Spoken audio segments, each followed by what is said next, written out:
African perspective.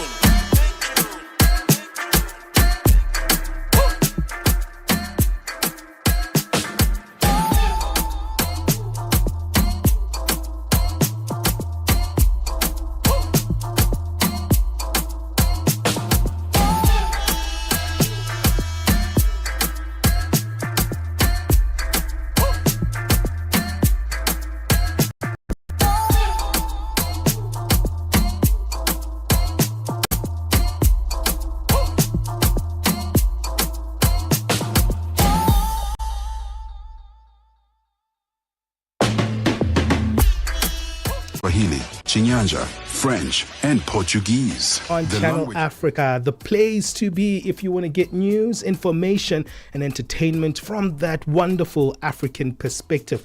You know, the African perspective is slowly growing, but over time, you notice as an African that you're probably not taking that seriously because people like imposing, especially those outside of your context, telling you who you are and why you are. But slowly but surely, as time moves on, we are asserting our African voices. And that's what we love doing here on The African Perspective. We're proud about that perspective. And that's the perspective that we want to voice from 9 o'clock to midday Central African time. You are listening to us on DSTV channel 802, OpenView 628, and on www.channelafrica.co.za, and also on the SABC Plus. Good morning, everybody. Hey, Pali, how you doing this morning? Morning, Benji. Doing great. How are you doing? I'm doing very, very good. Looking forward to the multiple conversations we'll be having in this 3-hour journey. Remember, you can also find us on our streaming platforms. They mainly on social media. You can find them on Instagram. You can find them on our Facebook page, and also definitely YouTube. That YouTube page is slowly growing. Become part of that particular space. Our YouTube channel is at Channel Africa 1. Use that particular handle. And then our Facebook page is simply titled Channel Africa. What's coming up on the show today? A whole lot of cool things, and we're going to start on a very interesting note. I feel very sorry about us creatives sometimes. Sometimes it's just like, yeah, we're on our own.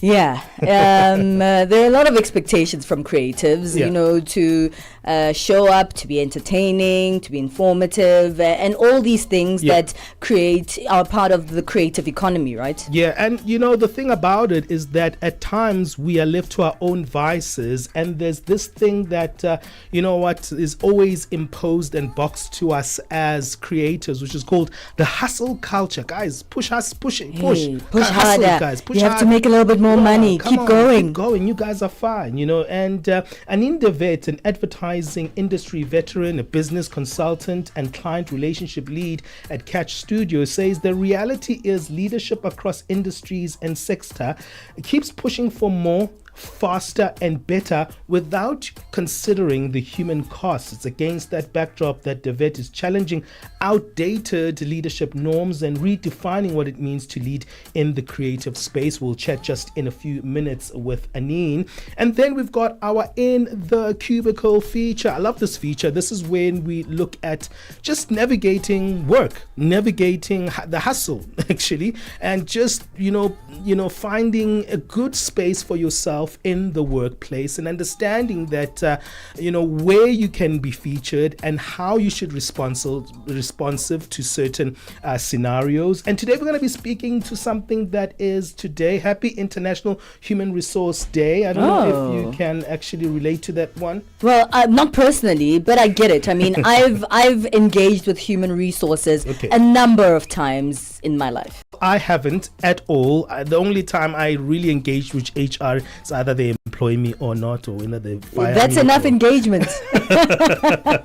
But this is a very interesting one. We're going to be looking whose side is human resources on. Who are they actually representing in a dispute, in a situation? Is it the company that has employed them, or is it you who has been employed by that particular company? We're going to be speaking to Namibia-based HR expert expert Lisa Matomola, who's going to join us for that one. And then we also have our Money Matters feature. We're going to be speaking about, is there anything such as healthy debt or good debt?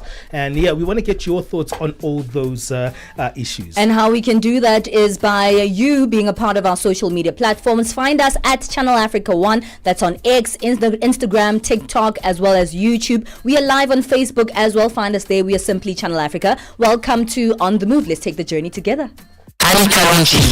Sur Channel Africa. Nous étions en train de savourer la chanson Démocratie. Démocratie. Ça veut dire quoi? Démocratie, déjà, ça dérive de démocratie, qui est le régime dans lequel nous sommes, dans notre pays. Mais j'ai plutôt pensé que nous sommes plutôt dans une démocratie. Pourquoi? Où il y a eu une cruauté, tellement une méchanceté des dirigeants envers la population. En fait, dans cette chanson, je suis en train de blâmer tout le monde. Je blâme et les dirigeants, qui pour moi sont des démocrates. Oh, je suis maintenant en train de comprendre. Donc, démocratie. Oh! Annika Longi. Tous les dimanches sur Mix Vibration. Celebrate unity, progress,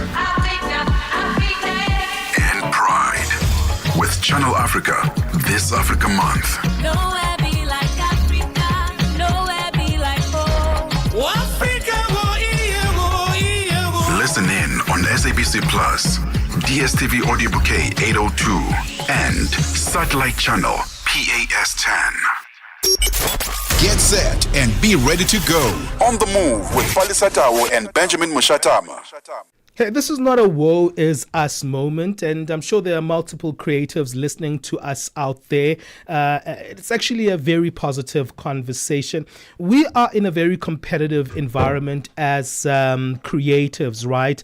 And at times, creatives, to a large extent, they don't have unique skills. All they have to do is actually be people who are able to actually find themselves in a space where they're actually multitasking. I've seen also like a demand of more skills of one person. So what used to be done by 10 people many years ago is probably done by one individual today. You have to be the script writer, you have to be the producer, you have to be the video editor, and you're doing all these things, and there's a demand for you to actually make this project work on your own. However, how realistic is that for the creative industries? And that's the big question, because the creative industry is at a breaking point.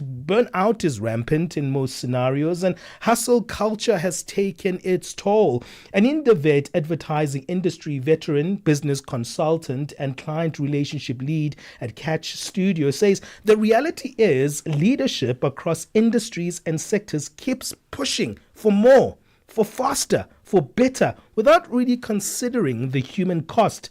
It's against the backdrop that Anine is challenging outdated leadership norms and saying, let's redefine what it means to lead in the creative space, not just by pushing harder, but by leading smarter and more humanely. And we have Anine on the line. Thank you so much, Anine. Thank you for speaking to us. Finally, someone gets it. Hi, nice to meet you all, and thanks for having me on the show. Yeah, we can hear you very loud and clear on your side. And then let's talk a little bit about how you navigated this subject matter. Why was it a talking point for you? Why is this alert something that's close to your heart? Look, I've been in the game since 2005, so it's been 20 years of advertising, and life is tough, and advertising is even tougher. Sure. So I think I've just learned over the last 20 years what works in the industry, but also what works for me, specifically as a female leader. I think my whole article is around empathy leadership and what that means. Per definition, empathy is caring. It's understanding somebody else's feelings. And here at Cash, for me, it's about adapting my approach to each client and each employee individually. So understanding their story as much as possible before starting to sell or to pitch or to guide or even to strategize. And the last note on that is you have to sort of find your own voice. So it has to be authentic. When you say you care, you have to care. You have to remember your client's kids' names. you have to remember when your employee is doing that big move from the one flat to the other flat. So I think if it becomes authentic and you care, people perform better. That's getting into a different space, but obviously in advertising, it is in the end about performance. So the goal is to try and get the most out of your staff, and that's sort of my approach. Let's talk a little bit about that phrase that you highlighted that is being thrown all over the place and it's becoming very mainstream. And at times we hear it being spoken about, but we don't feel it in our workplaces. This idea of empathy leadership. What does that mean? Yeah, so exactly. That is sort of what I was approaching now. Talking about is understanding your clients. So your clients and then your staff. I think in my space, I work quite a lot with clients. And then obviously as a leader of a business, you look after your staff members. So again, it's a tough situation out there, and it's very important to not feel emotionally drained. Or if you don't even have mental capacity, then you cannot perform well. So as a leader, you need to almost be razor sharp on your focus to keep your employees at optimal performance. And there's very little margin for error. Every minute you lose is basically losing precious revenue. So it becomes a business tool and a necessity to actually care, firstly about your staff and then about your clients. And that's why it's so important for me. It's not, we talk a little bit more about it later, but it's not necessarily a soft skill or an extra. It's almost integral to run a business these days. I love the fact that you say it's not just a soft skill, but it's integral, because at times we take things that are supposed to be the norm and we label them as soft skills. But I think that this is a hard skill to actually be someone who has a sense of empathy in the work environment. Yes, of course. I hate the word soft skills because it sounds soft. And often I had in my career bosses, mostly male bosses, that said, be harder, be firm, and you will get the results. And that was not true. I do not believe, I believe in firmness, but firmness without fear. Yeah. Absolutely. Okay, we're going to take a break and talk a little bit about that, because I think there's a balancing act to be done here. And you highlighted earlier on, you were speaking around the fact that there is a demand to actually get productivity up. There is a demand to actually make sure that there are certain criterias that are met. But at times we think that demanding more from that one employer who's showing their full capacity is actually the way to go. At times we think that demanding more from a group is actually something that is going to give us that output that we actually want.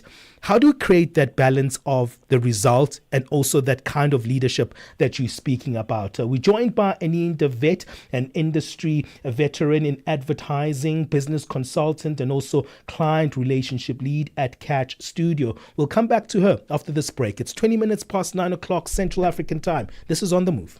Es-tu préoccupé par quelque chose? Es-tu passionné par les questions qui comptent?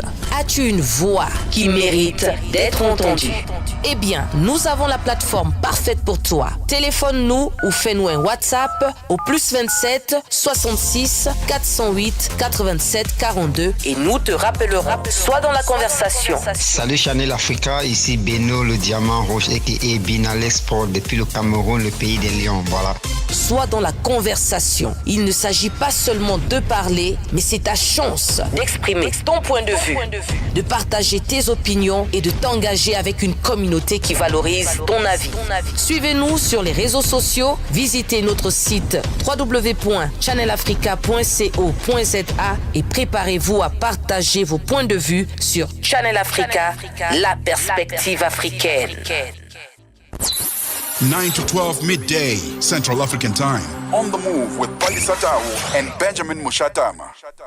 creatives are usually sort of sidelined in the world of work as people who just have fun for work. You guys don't really do much. I don't know what you're complaining about. A lot of creatives do what they're passionate about, and so they get a little bit of slack from the rest of the working world, saying, well, you don't have to think much. I'm sure you're not as drained as I am. You're not working in an office 24/7, and even if you are, you're probably doing something fun and fulfilling. But yes, the creative industry does have its perks, but also does have build a huge strain on the creatives themselves. And what can try and lessen this strain is the leadership style of those who lead in creative industries. We're still speaking to Anine de Wet, client relationship lead at Cash Studios, speaking about fluid leadership and how empathy, simplicity, and connection are shaping the future of creativity. Well, we took a look a little bit on how you define empathy in the workplace, Anine. Thank you so much for staying with us. But let's go a little bit deeper because, one could say they are empathetic without actually having real results within the workspace. So what is it supposed to look like, both for the leader, but also for those that are being led in an empathetic manner? All right. So let's talk a little bit about the creative industry. I think also people often think that it's only fun and they're doing drawings and know what they see. But it is a lot of hard work, and I think the best creatives are the ones that actually understand their client business so well. So if you are doing advertising for a financial firm, you need to understand the ins and outs of that financial firm so well. You almost need to know it as well as a strategist and as a client service person who I am. So it is quite hard work, and then what you need to do is break that down and form, and I think I talk about simplicity as well. Simple is a bit of a biased word at the moment, but advertising is the epitome of simplicity, because we have to break down a brand into the association with one single word. If you think, and I'm not trying to give any brands airtime here, but something like L'Oreal, which is because you're worth it. It talks about self-empowerment, and the advertising agency that understands that and brings that across to the consumer's mindset, it's such a tough thing to do. So creatives work really hard. I'm just coming up for them. Yes, and I think they also go through a lot of turmoil. You know, the creative process is also tricky. It goes, you feel confident, and then sometimes you don't feel confident. And I'm all for creating an environment where you can go through that whole funnel and still come out and sell something that you're proud of. I really enjoy the creative process. And that's why I still sort of enjoy the advertising space. And I'm lucky to be with a startup called Cash, which is very exciting. Well, let's speak about this notion of fluid leadership, because when you work in the creative industry, you know personally that even though there might be fun things, the creative process can be joyful and can be fulfilling, but they tell you at the end of the day, this is a business, meaning that outcomes need to happen, and those come in numbers, in data, and various other ways. So consistency is key, but it should be more about consistency when leading fluidly. What do you mean by that? So you have to have frameworks and structures always. Best creatives deliver when there's a brief and a thorough brief with structures and timelines on when to deliver it on. That is our job as running a business. So there's definitely those consistent factors. And I also feel consistency from a leader is also important. I've often written that it creates this psychological safety that all creatives and actually all staff members need. So as a leader, you need to be consistent. There has to be consistent frameworks and structures within your business. But people are, and human potential is what drives this business, and often most businesses. And humans do not feel the same every day. They don't operate the same. Even if you keep everything else stable, your headspace is somehow just different every day. And it's about that. It's about reading that and understanding that, okay, Today we're going to be slightly softer in the briefing session. I mean, it's a very simple example, but it often makes a massive difference. Coming in, I'm quite firm and quite strong, and I'm quite loud, actually, even. But sometimes I realize, like, in the 8:30 briefing session, just to tone it down slightly, because they are not necessarily at the speed that I'm at. And it's simple things like that just makes their day slightly easier. Or not buying coffee every day, but the one day you see, that staff member actually needs a free coffee. And walking over to them. Those are really simple examples. I can obviously get into more depth in those. But those are simple ways to explain how to have a more fluid approach. Still expecting the same output. You can't move a timeline because you see somebody's having a bad day. I'm not saying that. But maybe redistribute some of the workload, finding ways around the structure. And playing a little bit in the grey space. And you often see that when you explain situations to clients, you have formed a long-term relationship with that client, they often go, okay, we can give you another half a day or something. That's very interesting that you see it like that. As long as it's not the rule and the exception. Yeah, it's interesting that you see it like that, because I would have thought that, we are an interesting bunch. As much as we're trying to protect ourselves here, we are a little bit eccentric, we're a little bit out of the box, we're a little bit unique. Sometimes we're a little bit kind of laissez-faire, very easygoing. We are an interesting bunch in the creative industries. I mean, when you look at it, do you think we are a difficult group to deal with? I don't know. After 20 years, I feel like you're looking at me. I mean, I just love the creative brain. I can never visualize something, so I always have to ask my business partner, like, just show me what you mean, because I don't get it. And that's the beauty of it. I love that you can fix things up. I don't think everybody's always laissez-faire. I find my creative team is quite rigorous. But I think you have to embrace it. It's like all humanity. Everybody is actually quite different. And the quirks is sometimes what makes the campaign great. So I just love it. You have to embrace it in our industry, and I think also that's why clients like working with agencies still. I know there's a massive debate, but they like where somebody else can sort of set up that structure and embrace the creativity and then formalize it in an output that makes sense to them and that's packaged neatly and Yeah. Well, I mean, it sounds like it's a new dawn for leadership in the creative world, I'm sure, but other industries can also learn a thing or two from this new, as you say, uncomfortably human way of leadership. And moving forward, I think that really is the most important part, the human aspects of the people that you work with. So what are the biggest benefits? We have around 30 seconds left. The biggest benefits that a leader will get from using this human leadership perspective?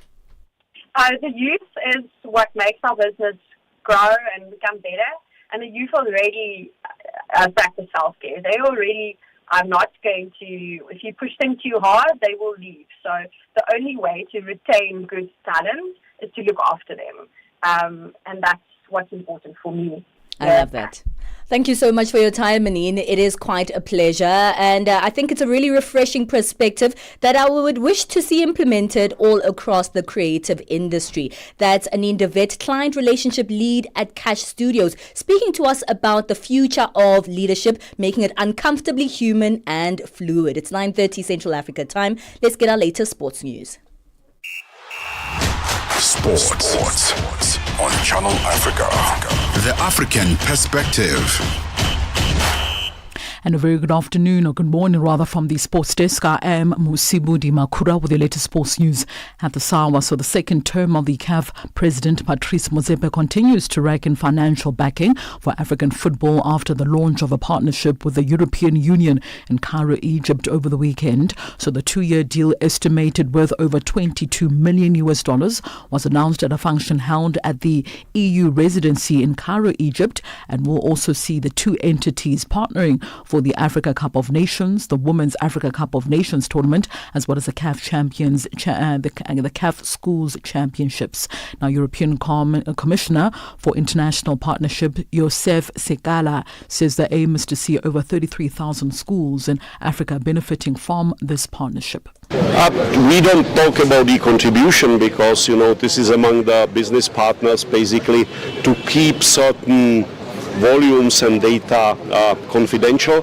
However, what I was already mentioning, so our aim is to extend this very great idea where already 1 million young African girls and boys have been participating, and this is the CAF School Football Championship. And our plan with our contribution is to extend the number of the schools up to 33,000. Now, the European Union is no stranger to partnerships in Africa, having been the continent's trading partner and investor, including the Global Gateway as well as the African Europe Plan with more than 150 billion euros. Now, Sekala says the second part of this partnership for schools is designed to promote the well-being of the children. The second part of the program is to support and to protect, really to protect the young players basically in the transformation period where basically they are thinking about, for example, going abroad and to play in the foreign ligas. So simply to give them the right support, including the legal support, in order to make such a transfer basically mainly beneficial for them. Now, Amajita captain Patrick Utata says it's a special moment to be the captain of the South African men's under-20 national team after winning the Africa Cup of Nations tournament. Utata, who has been leading the team since Mozambique, where they won the COSAFA under-20 championships just last year, has surpassed the past generations who fell short. The Cape Town City midfielder played a key part in the team's trajectory, having often made an impact off the bench, and says many consider them underdogs coming into this year's tournament. It's been a very long journey, starting from Mozambique. Coming into this tournament, I think we were definitely the underdogs. People didn't believe in us, but I think that we used that as motivation to get to where we are today. I'd like to thank the technical staff, the medical team, and the players for all the efforts. They did not go unseen, and the coaches. I thank the coach personally for giving me the responsibility to lead the group. Meanwhile, with all the attention now also switching to the FIFA Under-20 World Cup in Chile in September, where Amajita will compete as the first time in that competition as African champions. The head coach of the side, Raymond Mdaga, says 80% of his team is part of this current team. Yeah, I think about 80% of the team will be the same.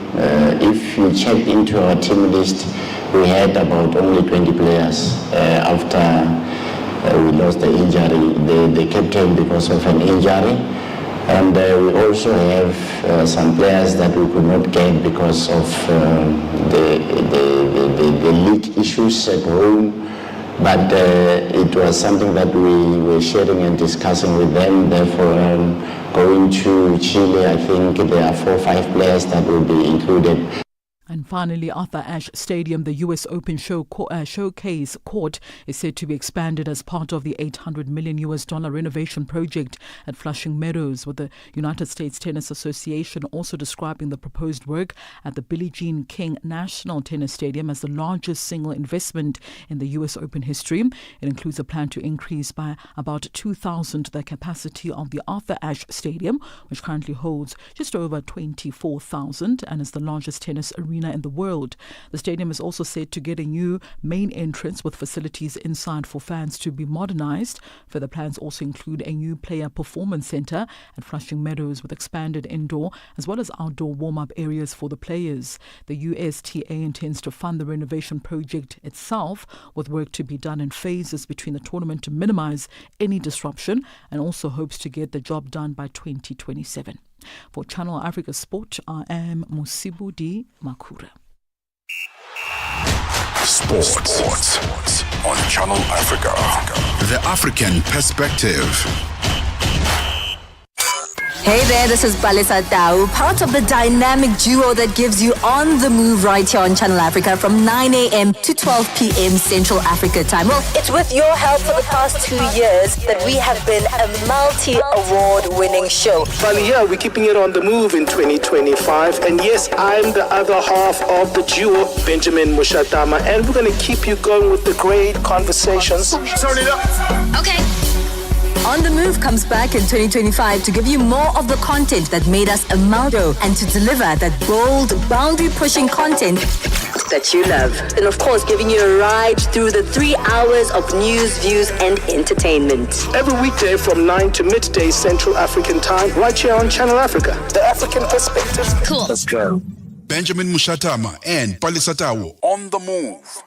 All right, let's move on right now to our business news. Business news on Channel Africa. The African Perspective. Thanks, Benjamin, and a very good morning to our listeners this morning. Total Energy's Chief Executive, Patrick Pouyan, says the company will seek Mozambique's approval to lift a force majeure declaration on its $20 billion liquefied natural gas project there and resume construction by midsummer. Pouyan says the project has been covered by force majeure since 2021 following insurgent attacks. Sisi Sahalo has more. Total Energies declared force majeure on its LNG project in Mozambique because of a major raid by Islamist terrorists against the town of Palma. The company says the security situation has now improved, hence it is seeking to have the force majeure lifted. It says it will be up to the government of Mozambique to approve lifting of this force majeure. The Mozambique LNG project, which is budgeted at $20 billion, began with the discovery of over 65 trillion cubic feet of natural gas in the Rovuma Basin. A Reuters poll of economists says South Africa's National Treasury will likely announce wider budget deficit forecasts tomorrow as it struggles to find alternative sources of revenue in the absence of stronger economic growth. According to the 10 economists polled, the Treasury will project a budget gap equivalent to 4.7% deficit of gross domestic product for the 2025-26 financial year. That's wider than the March 4.6% government projection and the 4.5% predicted in a February poll. They say weaker growth is the biggest risk they see to the government hitting its medium-term consolidation targets. Meanwhile, party leader for the Economic Freedom Fighters in South Africa, Julius Malema, has expressed pessimism on Finance Minister Enoch Godongwana's ability to table a budget that can provide solutions to the country's high unemployment rate. Godongwana will table the 2025 budget tomorrow. This as South Africa's unemployment rate surges to 32.9%. According to Stats SA, 291,000 people lost jobs in the first quarter of this year, deepening the crisis. The labour force contracted despite a growing work-age population, leaving 25.1 million South Africans competing for limited jobs. Malema was speaking yesterday when the EFF marched to the offices of the National Treasury in Pretoria. On Wednesday, we are going to listen to another line. There will not be a plan to create jobs. There will not be a plan to grow the economy. There won't be money to give to Transnet. There won't be money to give to state-owned enterprises. They want to privatize them so that we can be unemployed. The president of the Islamic Development Bank, Mohammed Sulaiman Al Jasser, says Algeria is expected to receive $3 billion in loans over the next 3 years. The loans will support key development projects in that country. The funding will be directed towards projects including railway development as part of the president's plan to connect the country's economic zones. China and Hong Kong stocks have risen today, led by healthcare and consumer shares as market sentiment improved after China cut key lending rates for the first time since October. China's blue chip CSI 300 index was up 0.6%, while the Shanghai Composite Index gained 0.4%. Hong Kong's benchmark Hang Seng Index jumped 1.3%, hovering near a 2-month high. China cut benchmark lending rates for the first time in 7 months today, while major state banks lowered deposit rates as authorities work to ease monetary policy to help buffer the economy from the impact of the Sino-US trade war. Moving on to our indicators this morning, $1 in Nigeria is trading at 1,602 naira 15. In Botswana, it's at 13 pula 39. Kenya, the dollar is trading at 128 shilling 51, and in Zambia, it's at 26 kwacha 91. Moving on to the BRICS countries, $1 in Brazil is trading at 5 reals 65. Russia, 80 rubles 33. In India, it's at 85 rupees 42. China, 7 yuan 21. And South Africa, $1 is trading at 18 rand 5 cents. $1 is at 74 pence to the British pound, 89 to the euro.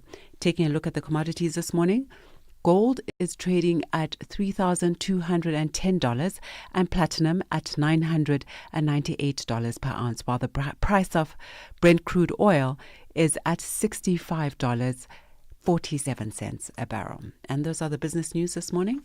For any business stories you'd like to share with us, please send an email to newsroom@channelafrica.co.za or call us on +2711 714 4459. For Channel Africa Business, I'm Bontle Hedbush.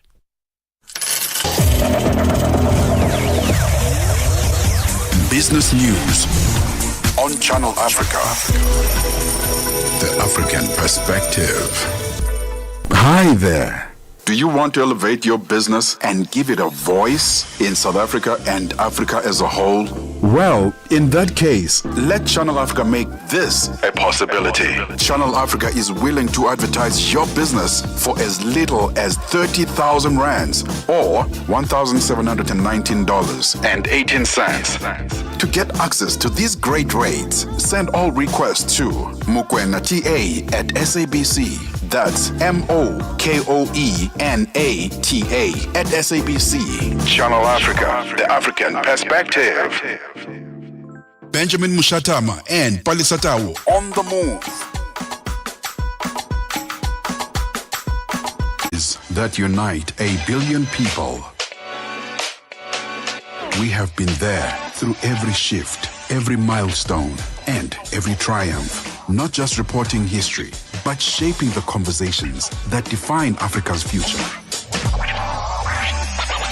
For brands, media planning, and advertisers, Channel Africa is more than just a platform. It's an opportunity. With 25 compelling shows covering current affairs, sports, business, music, and lifestyle, we deliver an engaging Pan-African audience ready to connect, invest, and act. Multi-award winning, internationally recognized, digitally accessible across the globe. When Africa speaks, the world listens, and Channel Africa makes sure of it. For business, for culture, for Africa, partner with Channel Africa because Africa's voice is the future. Africa is a story. A living, breathing, ever-evolving masterpiece. And for over 5 decades now, one voice has told it like no other. Channel Africa. More than just a broadcaster, Channel Africa is the pulse of the continent. African-led, African-run, and deeply rooted in its heritage. It's the only international station that speaks to Africa in its own voices: English, Kiswahili, Chinyanja, French, and Portuguese. The languages that unite 1 billion people. We have been there through every shift, every milestone, and every triumph. Not just reporting history, but shaping the conversations that define Africa's future. For brands, media planning, and advertisers, Channel Africa is more than just a platform. It's an opportunity. With 25 compelling shows covering current affairs, sports, business, music, and lifestyle, we deliver an engaging Pan-African audience ready to connect, invest, and act. Multi-award winning, internationally recognized, digitally accessible across the globe. When Africa speaks, the world listens, and Channel Africa makes sure of it. For business, for culture, for Africa, partner with Channel Africa, because Africa's voice is the future. Africa is a story, a living, breathing, ever-evolving masterpiece. And for over 5 decades now, one voice has told it like no other. Channel Africa. More than just a broadcaster, Channel Africa is the pulse of the continent, African-led, African-run, and deeply rooted in its heritage. It's the only international station that speaks to Africa in its own voices: English, Kiswahili, Chinyanja, French, and Portuguese. The languages that unite 1 billion people. We have been there through every shift, every milestone, and every triumph. Not just reporting history, but shaping the conversations that define Africa's future. Eka David Edejeni Edeleke Un. We know him as Davido. That one is titled Aye, Aye. Taking us to 9:47 Central African Time. Did you know that Davido was born actually in the US? No. Yeah. I had no idea. Okay, so born in the US, but then came Raised back to in Nigeria. Yeah. All right, I see. Yeah. It's a good thing that when you become an artist, you have to come up with your own name, because what about David, or what's the rest of it? It's so long. Adeleke Un. It's so long. So it's like take Davido and U. Ah, okay, I see. You're smart, really smart. What do you think about the conversation there around creatives? Do you think we get put into a particular box very easily, and there's assumptions about our industries? 100%. There's always going to be an assumption about the creative industry and, you know, what the people do there. Like they're all there just having fun, the glitz and the glamour. Yeah. But it's business, you know, at the end of the day, it's business. And there are a lot of hardships that creatives, go through, even within the workspace. And there are a lot of issues that creators have had with leadership, just generally, because trends come and go. And as Anine said, leadership trends also come and go within the industry as well. But it's beautiful to see. I think there's a huge push that Gen Zs have made, not just in the creative industry, but in work industries as a whole. They've come in there and said, yeah, we do want to work, we have the skills and we have what's necessary, but we're not willing to put our mental health on the line. And I think that's brought in a big new wave of what leadership should be looking like now. Yeah, but there can be a demand from us as workers, but there's also a demand from the environment that we're in. We know artificial intelligence is also a big interrupter in the creatives, and we always have to adapt to that. So I also think those demands are always called for upon us, and we have to just pivot all the time. And all that hustling, the word hustle itself, I think, is becoming quite toxic in the creative space. No, actually, creatives don't have a choice. And, sometimes, you'll be watching TV and you'll hear people sort of do commentary on what's happening in the creative space and the movies. Like, they take all the jobs, they do all these jobs at the same time. Why are you on TV and and also releasing music? Why are you everywhere? You know, what about other people? Open up the industry. And I think there's that importance, obviously, to open up the industry. But hustle culture is real because it happens because creatives don't have a choice but to hustle. They don't have a choice but to do more than is required, than to do more than one thing, because that's just part of how they survive in this hard economy.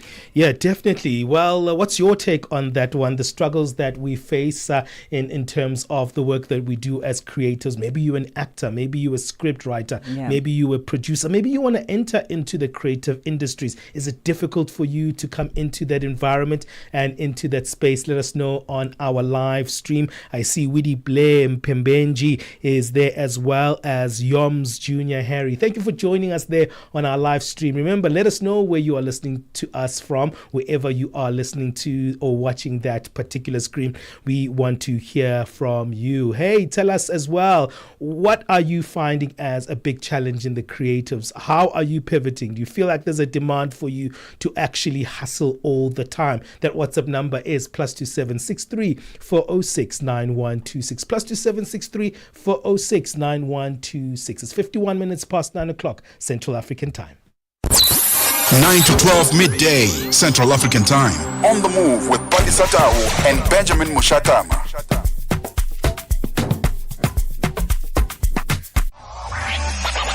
For brands, media planning, and advertisers, Channel Africa is more than just a platform. It's an opportunity.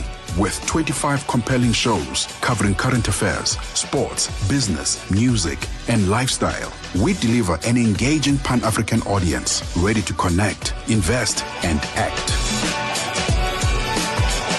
Multi-award winning, internationally recognized, digitally accessible across the globe. When Africa speaks, the world listens, and Channel Africa makes sure of it.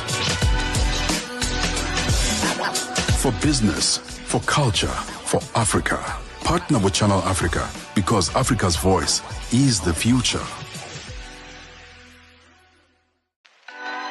Africa is a story, a living, breathing, ever-evolving masterpiece. And for over 5 decades now, one voice has told it like no other. Channel Africa. More than just a broadcaster, Channel Africa is the pulse of the continent, African-led, African-run, and deeply rooted in its heritage. It's the only international station that speaks to Africa in its own voices: English, Kiswahili, Chinyanja, French, and Portuguese. The languages that unite 1 billion people. We have been there through every shift, every milestone, and every triumph. Not just reporting history, but shaping the conversations that define Africa's future. For brands, media planning, and advertisers, Channel Africa is more than just a platform. It's an opportunity. With 25 compelling shows covering current affairs, sports, business, music, and lifestyle, we deliver an engaging Pan-African audience ready to connect, invest, and act. Multi-award winning, internationally recognized, digitally accessible across the globe. When Africa speaks, the world listens, and Channel Africa makes sure of it. For business, for culture, for Africa, partner with Channel Africa, because Africa's voice is the future. Africa is a story, a living, breathing, ever-evolving masterpiece. And for over 5 decades now, one voice has told it like no other. Channel Africa. More than just a broadcaster, Channel Africa is the pulse of the continent, African-led, African-run, and deeply rooted in its heritage. It's the only international station that speaks to Africa in its own voices: English, Kiswahili, Chinyanja, French, and Portuguese. The languages that unite 1 billion people. We have been there through every shift, every milestone, and every triumph. Not just reporting history, but shaping the conversations that define Africa's future. Channel Africa, giving you the best music here on the African continent. Mr. Easy, they hang out with Joy Boy with one titled Nobody. I see people coming into that live stream. Keep coming into our live stream because our next conversation will have our guest on our live stream. We'll have an invite to her and you can see her on that screen. I think we're zooming her or we're video WhatsApping her so you can see our next guest. Have you ever felt like you're not well represented in your organization, or maybe you felt well represented, but you just don't know if you can trust your HR department? That's what we're speaking about in our next feature, In the Cubicle. I love that feature because, you know, when you go to work, you just go to work, right? And you think that's how things are supposed to be. You just like there and you just they're doing the tasks, you're doing what you paid for, but there's these certain things that come into and creep into your work environment, like real relationships. In fact, you're not just going to work just to be stoic and, you know, look into your screen and just, you know, type into your keyboard. You work with people, and with people and relationships, sometimes things, you know, can be a little bit challenging. At times things can be devastating. When you feel like you're in the work environment, where do you go? In fact, you have to go to your HR department. But can you trust that HR department? Do you feel like your HR department is representing you, or is it rather representing your company? Some people feel like, you know what, they have nowhere to go. In fact, in some places, they don't even have unions representing them. So the only first place of reference is their HR department. And that's what we're speaking about today. Do you think that your HR at your workplace represents you? Or does it represent your organization that you work with? Let us know on that live stream, and you can let us know if you are listening to us from a different part of the continent. We are right here in South Africa, in Johannesburg. Where are you listening to Channel Africa? Let us know on that live stream. I see Shiraz Malaka. I see Yoms Junior Harry. Innocent Piri is back on our live stream. We always appreciate your support right here on Channel Africa. What do you feel about that one, Bali? HR, do you think it represents you? Look, Let's we say hear stories. we're in a situation, right? And someone close to HR, for instance, someone who's very close to the HR manager starts making moves on you. Say, hey, Palesa, come over here, man. Palesa. Yeah. Starts brushing you on the shoulder. Come closer. Well, luckily for me, I'm not afraid. No, of course. But where do you think you would go to really deal with that issue? Would you go directly to your line manager? Or do you think you must go to your HR? Or do you think there must be an outside representative to represent you well in that particular dispute? I think what's important in any environment is really understanding the structure of your workplace. So when you start working at a new place, it's important to understand, to first of all, you know, read and understand the structures that happen within your workplace. The policies? Right? The policies, but also the politics, which is two different things, right? The policies and the politics. Stick to the policies, but understand the politics, which are two different things. And so it's important to really get your head around understanding how people here have worked, observing, and sometimes not talking too much, but looking at how things work. Personally, I'd start with my line manager and, you know, speak out on whatever incident that I'm thinking of.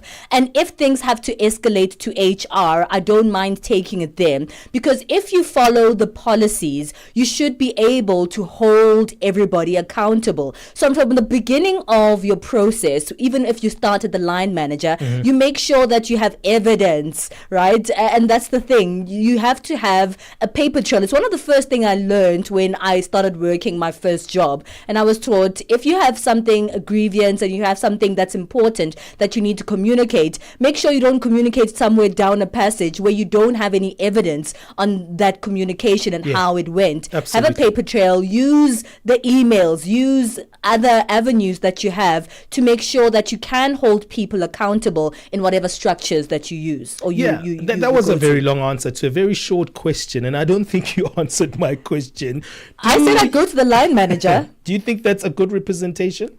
Well, I said first. Go to the line manager first. Okay. And I'm saying that because you can continue to move it forward depending on if you think your problem has been solved. Okay, that's an interesting one. We're speaking about today being International Human Resource Day, a day dedicated to celebrating the role of HR. And are they supporting organizations or are they supporting the people within them? They almost have to do a dance on this one. They have to navigate a very sensitive environment. Do you think HR represents you, or do you think your human resources actually represents your company? If you have a grievance, will you have a confidence to actually go within the structures of the organization? As Palesa has cited, that she will find avenues within the organization via line manager to actually get her grievance to actually reach a point of HR. Do you trust your HR in your company? Let us know on our WhatsApp number +2763 406 9126. Come on to our live stream just in an hour, or no, not an hour, just 10 minutes or 15 minutes from now. We'll speak to Namibia-based HR expert Lisa Matomola, who is going to be joining us and chatting to us via that live stream. Machididwe Sepi Tala, thank you for joining us there on our live stream. I see you. Thank you for being with us. Well, it's time for us to move on quickly, get our latest news. SABC News. The African Perspective. Thank you, Benjamin. Looking at your top stories, South Africa's president prepared for meeting with his U.S. counterpart, and more people killed in Israeli airstrikes. Your latest news, greetings to our listeners.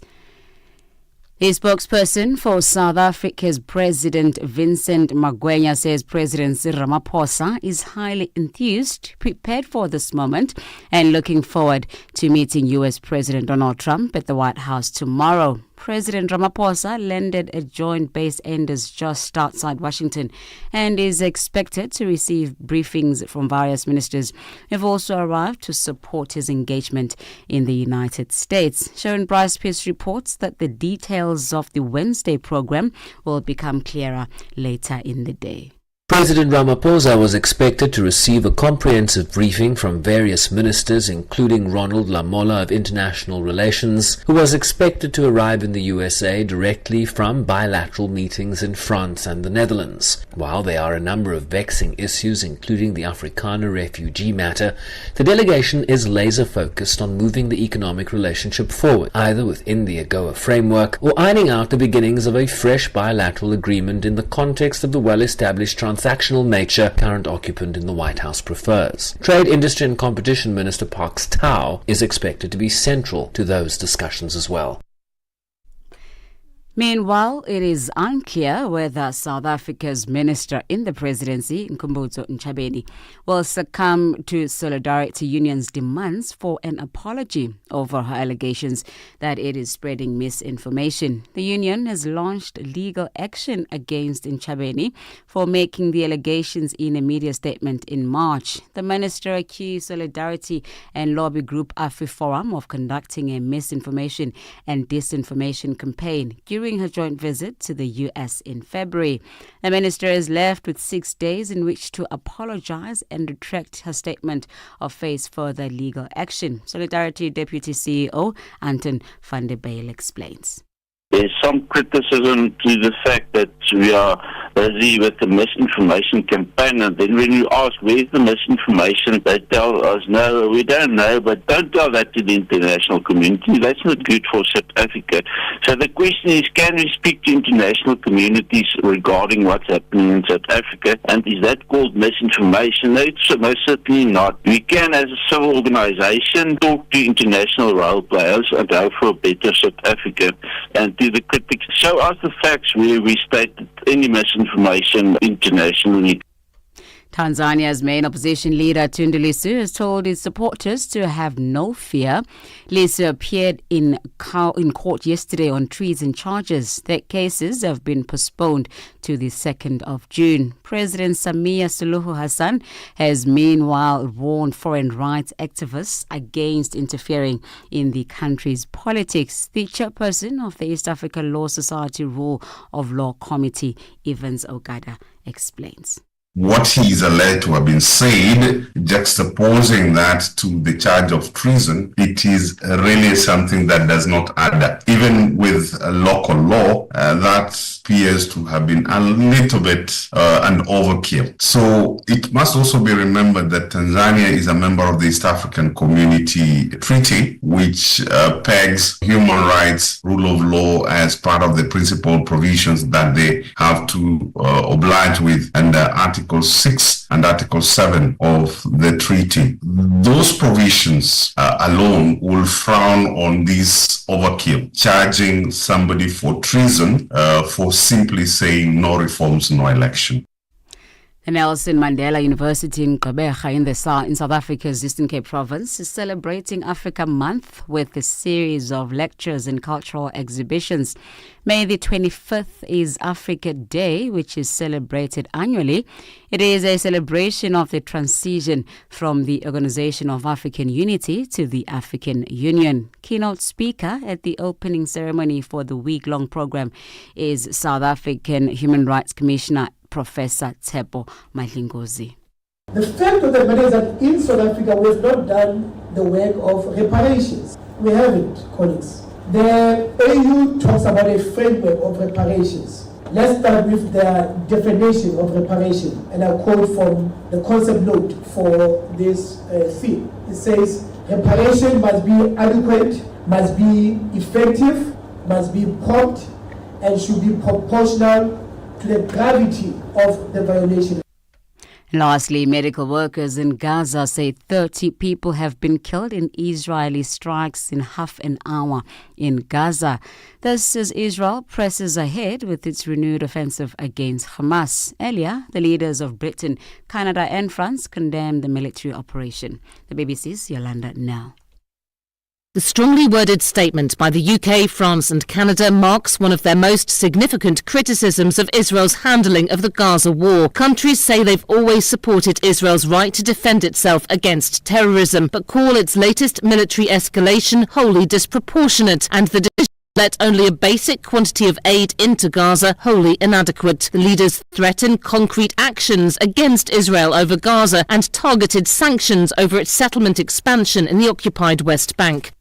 Recapping on your top stories, spokesperson for South Africa's President Vincent Magwenya says President Cyril Ramaphosa is highly enthused, prepared for this moment and looking forward to meeting US President Donald Trump at the White House tomorrow. Channel Africa News, I am Onele Ntsinzi. SABC News. The African Perspective.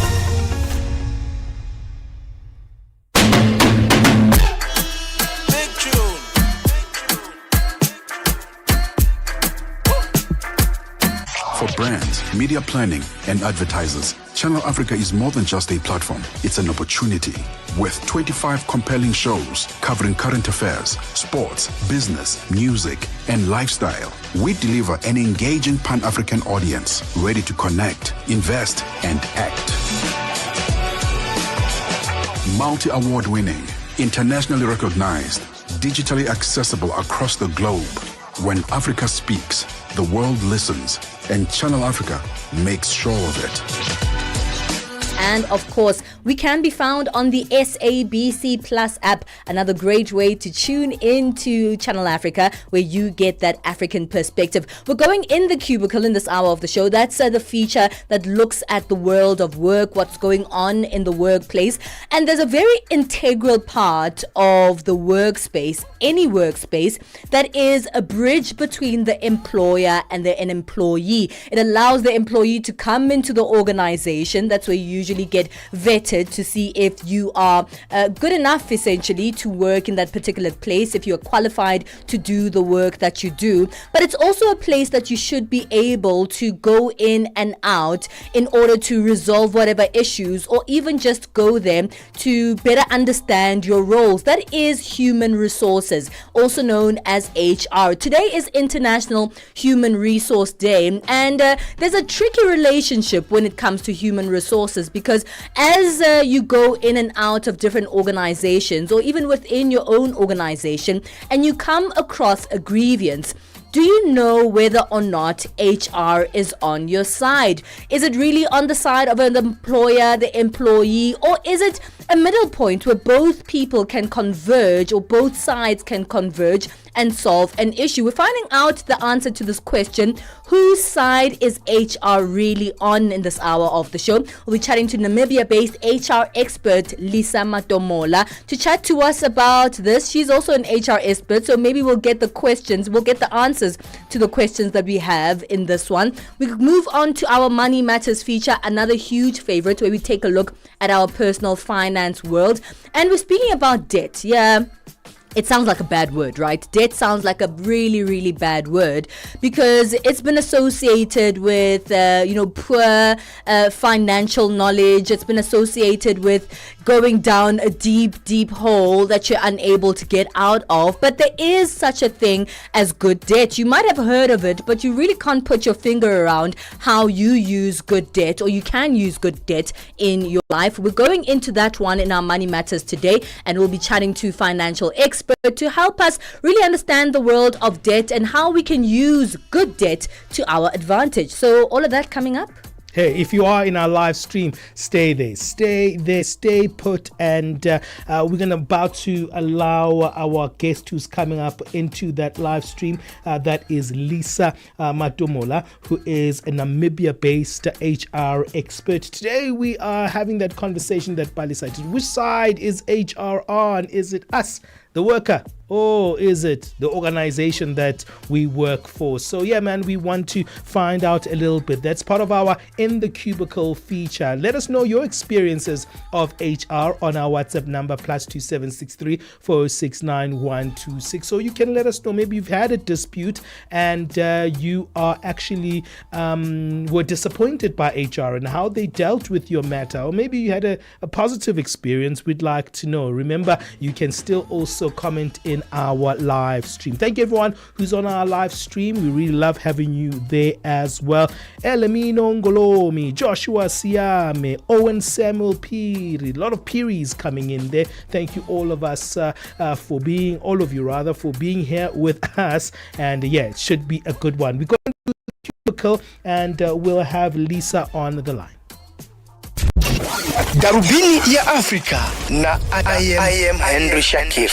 Hawa wa Afrika Kusini wenye asili ya kizungu ambao wamepewa ukimbizi huko nchini Marekani. Je, nini chanzo cha wao kuomba ukimbizi nchini Marekani? Wenyewe wajaomba ukimbizi. Kuna shirika fulani inaitwa AfriForum, shirika mbili za wazungu ambao wanatetea haki ya wazungu hapa, AfriForum na Solidarity. Hao walienda Marekani kufanya kampeni kusema kwamba wazungu wananyanyaswa hapa Afrika Kusini, na walivyofanya hiyo kampeni, serikali iweze kuwafuatilia kujua nini ambacho mnasema kwamba mnanyanyaswa. Kuna namna ya wao kwamba wamepoteza uraia wa Afrika Kusini, na je, endapo Trump akamaliza muda wake madarakani, uhalali wao wa kuishi nchini Marekani ukoje? Itakuwa vigumu, kifupi itakuwa vigumu wenyewe kupoteza uraia wao. Darubini ya Afrika 11 kamili hadi 12 kamili majira ya Afrika ya Kati. Africa in Business on Channel Africa. The president of the Arab Bank for Economic Development in Africa, Badea, Dr. Sidi Ould Tah, he is vying for the presidency of the African Development Bank, the AFDB. He positions himself as a fervent defender of economic integration and structural transformation on the African continent. Well, I do believe that I have a 360 view of the development challenges in the continent with my experience from both the supply side and the demand side. But more importantly, my vision is to bring on board all the stakeholders and to have a holistic approach for the development of the continent, and to develop partnership across the continent and outside the continent, bringing all the stakeholders together to work for one goal, is to make Africa great for life and livelihood of the African population. Bringing the African markets into your home. Channel Africa, the African perspective. 9 to 12 midday, Central African Time. On the Move with Palesa and Benjamin Moshatama. Hey, we're diving in the cubicle. That's our feature where we take a look at what's going on in the workspace. In different industries, things work very differently. And if you've worked for some time, there is one department within any workspace in any industry that's really central to everybody, both the employer and the employee alike. In fact, you couldn't have even gone into your current job without this particular department. We're speaking about the HR department, Human Resources. Today is International Human Resource Day, and this is a day dedicated to celebrating the role of HR and how it plays supporting organizations and the people within them. Behind the scenes, HR is one of the busiest departments in any organization, and it handles everything from hiring you to benefits administration as well as employment law. HR is also the go-to department for ironing out those employee relations issue when the rubber hits the road, and whether it's two employees against one another and sometimes an employee versus the company. But whose side is HR really on? We're asking this question today to Namibia-based HR expert Lisa Matumola. It's always a pleasure to have you, Lisa. It's a tough question to ask because HR has its fingers in so many pots. But before we go there, happy International Human Resource Day. Thank you very much, and happy International Resource Day to everybody that is listening and to the HR practitioners around the world. Thank you for having me again. It's always a pleasure to have you. Lisa, you know, a lot of people get confused because people start out their work journey from the beginning, and they know HR as the people who have hired them to do this job. So that's where your CV goes. That's the only reason why you work in the job that you do, because they vetted you, they looked at your experience, they looked at your qualifications, and you say, yes, you are worthy to come and work here. But there are so many roles that HR holds within this workspace. Let's speak about the roles. What exactly is HR there to do?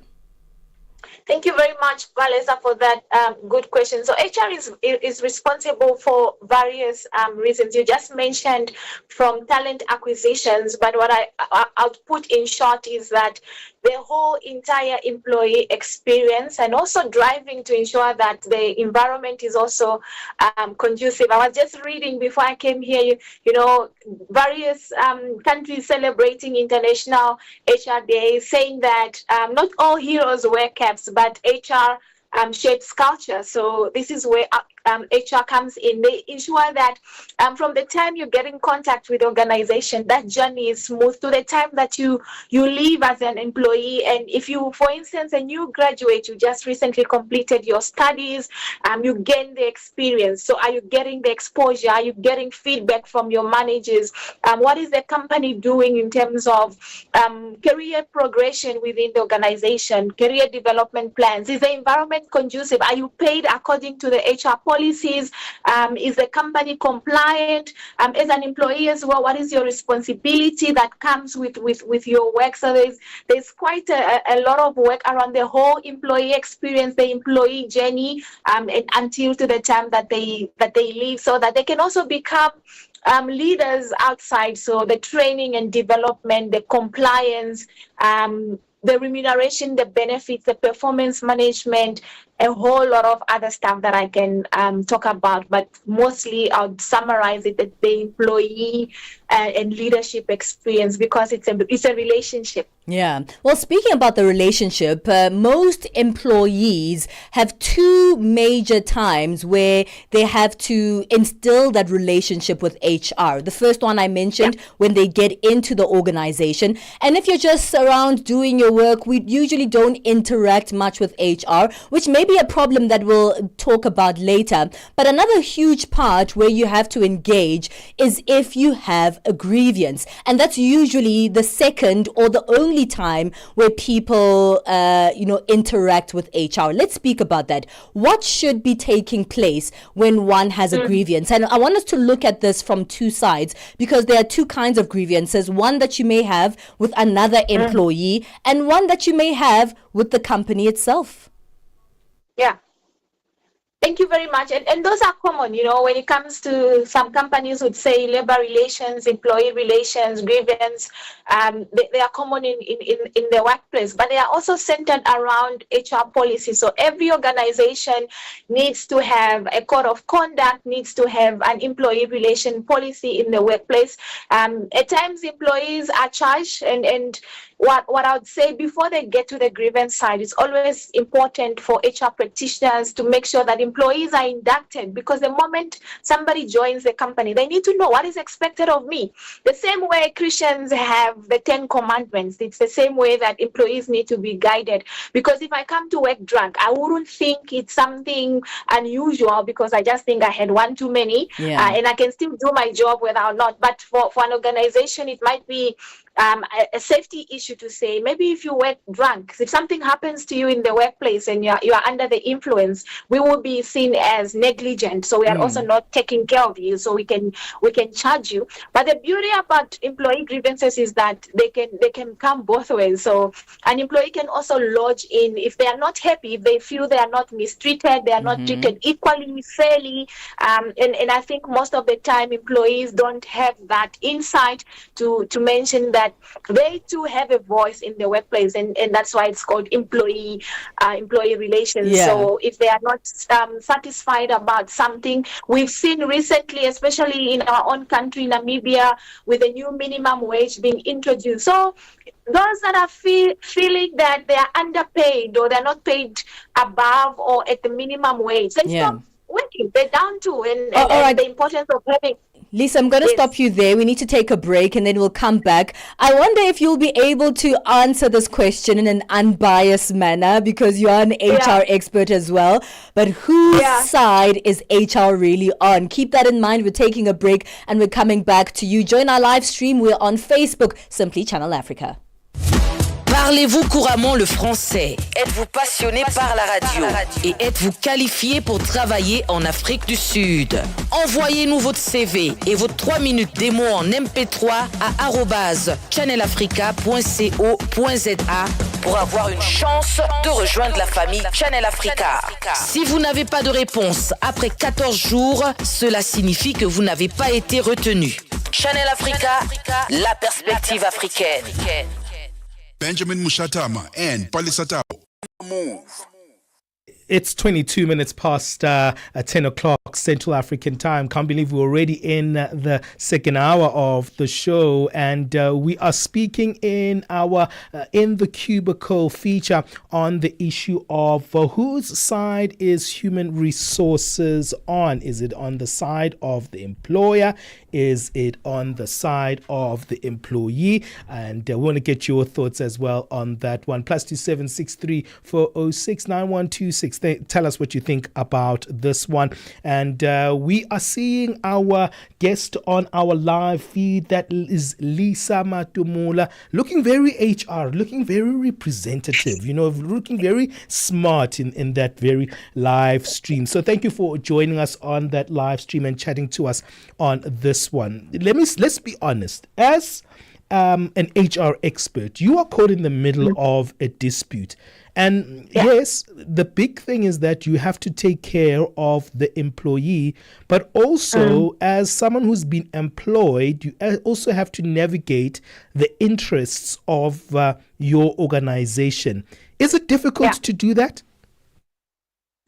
Certainly, that you find that some HR practitioners find themselves caught between in the middle, like you mentioned. They don't know what to do. And sometimes if you work with a company, especially private companies where they might not really be following certain policies and procedures or the act in general, they might want to divert away. And you find HR practitioners that really want to play by the books, which is their job. Their job is to ensure that to enforce compliance, because if the labor inspectors come in, they might be at fault. But because if it's a directive, somebody tells you, I'm the board member, I have more power than you. Some people easily give in. But what is important is always to make sure that being ethical. I think one of the things we we enforce as HR practitioners, even from an HR profession body, is doing the right thing, and making sure that whether or not is somebody above you, as long as it's documented, as long as it's in line with our various relevant acts, it's our job to enforce the laws and the legislation. So it shouldn't be, the law is, no one is above the law. And if there's evidence, then there will always be a way that somebody is safeguarded, and then they can also adhere to that. So it is a tough situation to be in, but the role of HR is to ensure that they manage that relationship between the employer and the employees. You know, they say that a healthy workforce is a productive workforce. So with employee relations sometimes comes various aspects. If employee down tools, it means that the company can lose money, millions in a day. So it's important to have negotiations and also educate. I think training and awareness is important, so that people know that these are the do's, these are the don'ts, and if you don't do it, these are the consequences. I mean, let's get into it a little bit more. I'm very intrigued by this. If you are in a situation, Lisa, whereby there is maybe an abuse that is alleged to your own principal or your own boss, as HR expert, how do you deal with that? Can you just repeat the question? Let's say there's a dispute that is alleged towards your own boss, right, by an employee. How do you deal with that kind of dispute? So the beauty about consultant is that they are always there to facilitate conversations where internal people might feel either not independent enough, or one has to also be honest to say, I might seem biased, I might be a bit subjective over this case, and this is where external labor practitioners or consultants are hired so that they can deal with the matter. They have objectivity, they are not taking sides, they are just applying their expertise and their mind. So I advise that if something is very sensitive, it's something, because sometimes even when it comes to suspension and all that, you might want to follow procedures, and if you don't want to be seen as the black sheep or something, having to use external consultant. They are there for a reason. They chair the disputes, they manage the entire process to ensure that there is no favoritism or no issues being favored. Nobody is taken. Okay, I like that response because it shows a sense of neutrality. But then it poses the question, what would the role of the employee be in facilitating a fair process or procedure with HR? What steps do you think should be taken in a serious dispute? So before any dispute is conducted, employees have their rights. Their rights are explained in terms of they can also seek legal assistance outside or legal representation. They can appoint somebody, and where they feel that maybe they don't have representation, in South Africa you call it to the CCMA. They can seek for assistance there. In Namibia we have what we call the Office of the Labor Commissioner. And the nice thing, even if they go through a dispute and they feel they were not fairly, it was not fairly or well handled, they can always appeal, and this is where the CCMA comes in and the Office of the Labor Commissioner, so that they can go there and plead their affair correctly. And we have seen cases where people actually walk away as winners and by providing evidence as well. So also very important is to provide evidence. But for those who are responsible for dispute, it's also important to follow the procedures and make sure that they are following the legislation or the acts, because if not, they will find themselves in a situation where they have to pay legal costs or penalties, or even pay those victims quite a lot amount of money, compensate them. Okay. Final question. Can we trust HR?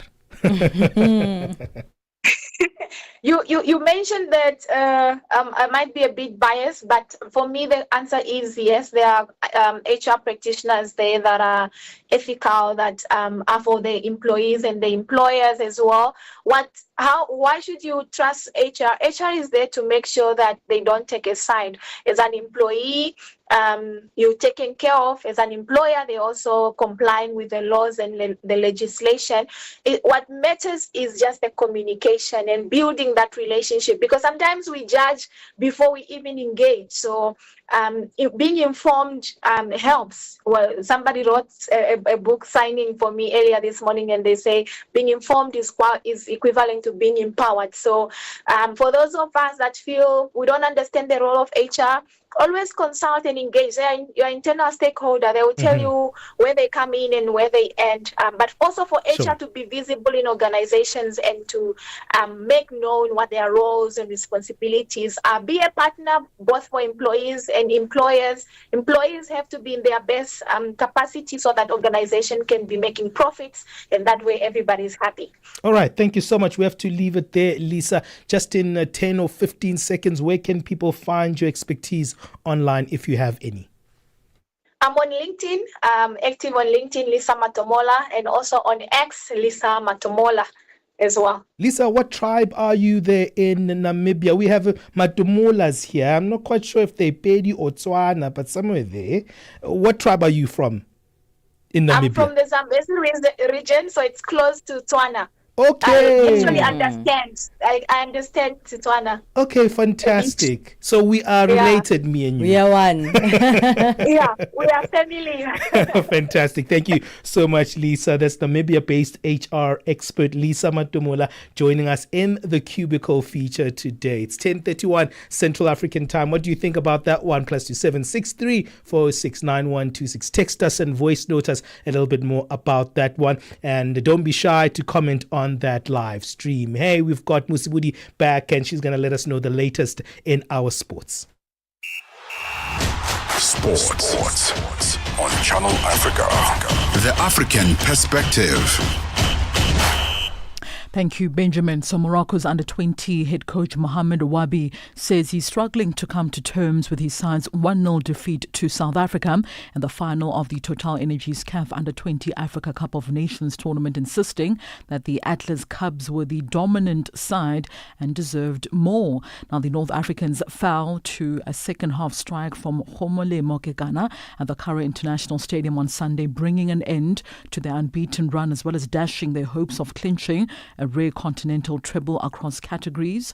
Now, Morocco were bidding to add the under-20 crown to the under-17 title secured in Algeria last month, as well as the under-23 championship won just last year.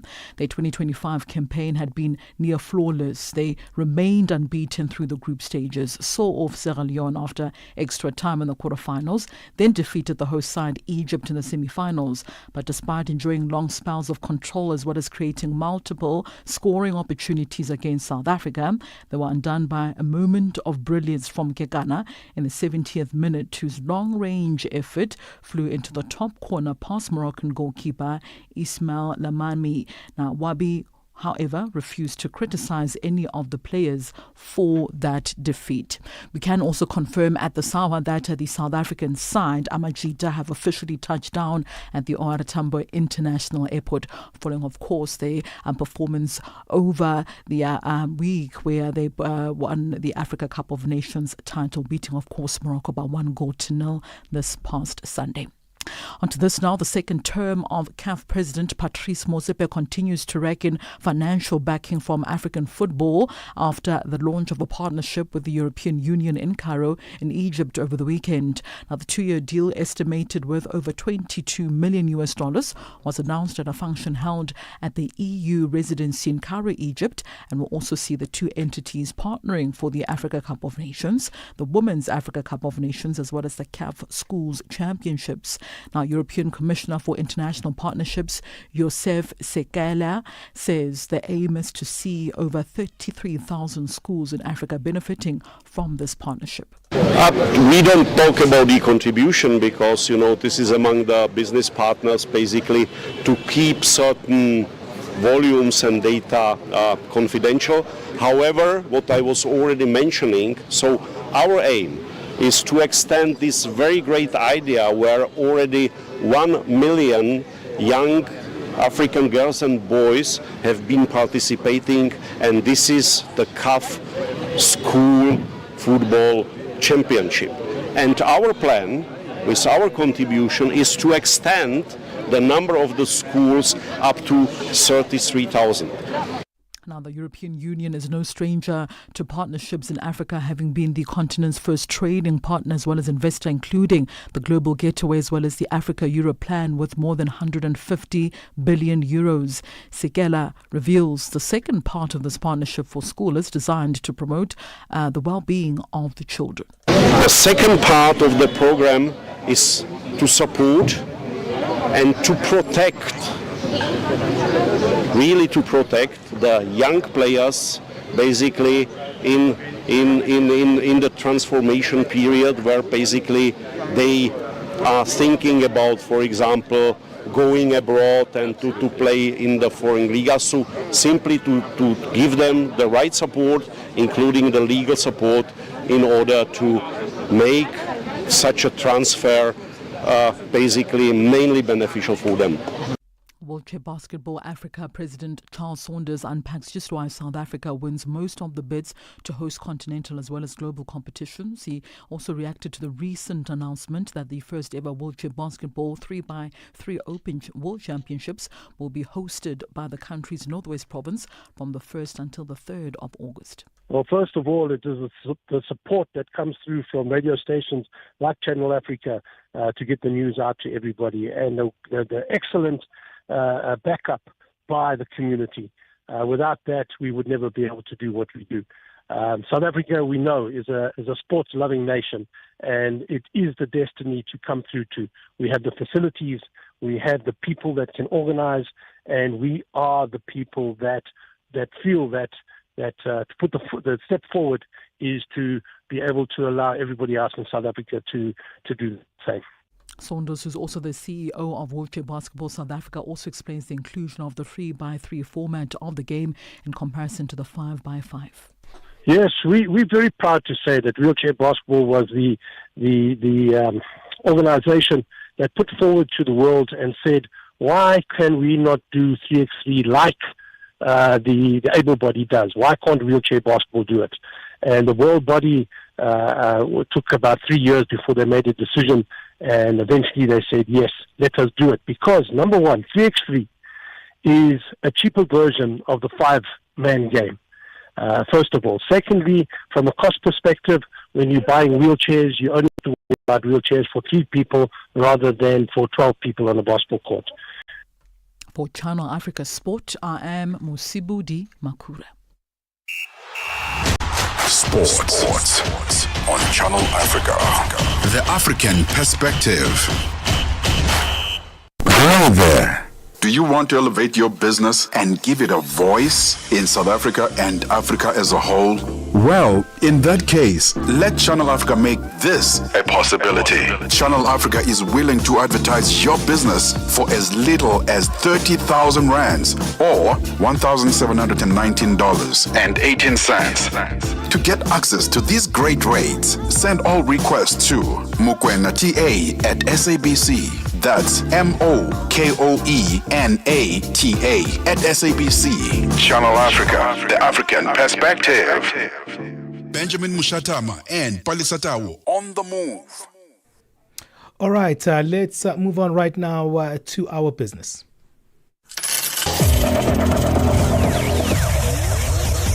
Business news on Channel Africa. The African Perspective. Thanks, Benjamin, and very good morning to our listeners. Nigeria's independent oil producer, Renaissance Africa Energy, has confirmed that an illegal connection on its Okodia-Rumuwekbe pipeline at Toshika community in the coastal river state caused a spill. The company said it was immediately isolating the pipeline and stopping production to minimize the potential environmental impact. Nhlanhla Mahlangu reports.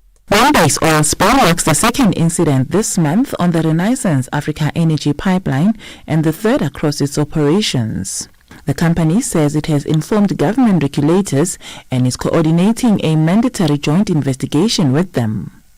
It says the probe will determine the cause and the impact of the incident.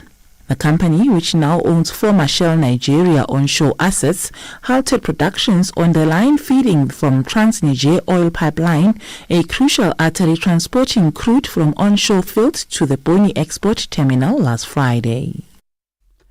Total Energy Chief Executive Patrick Pouyan says the company will seek Mozambique's approval to lift a force majeure declaration on its $20 billion liquefied natural gas project there and resume construction by midsummer.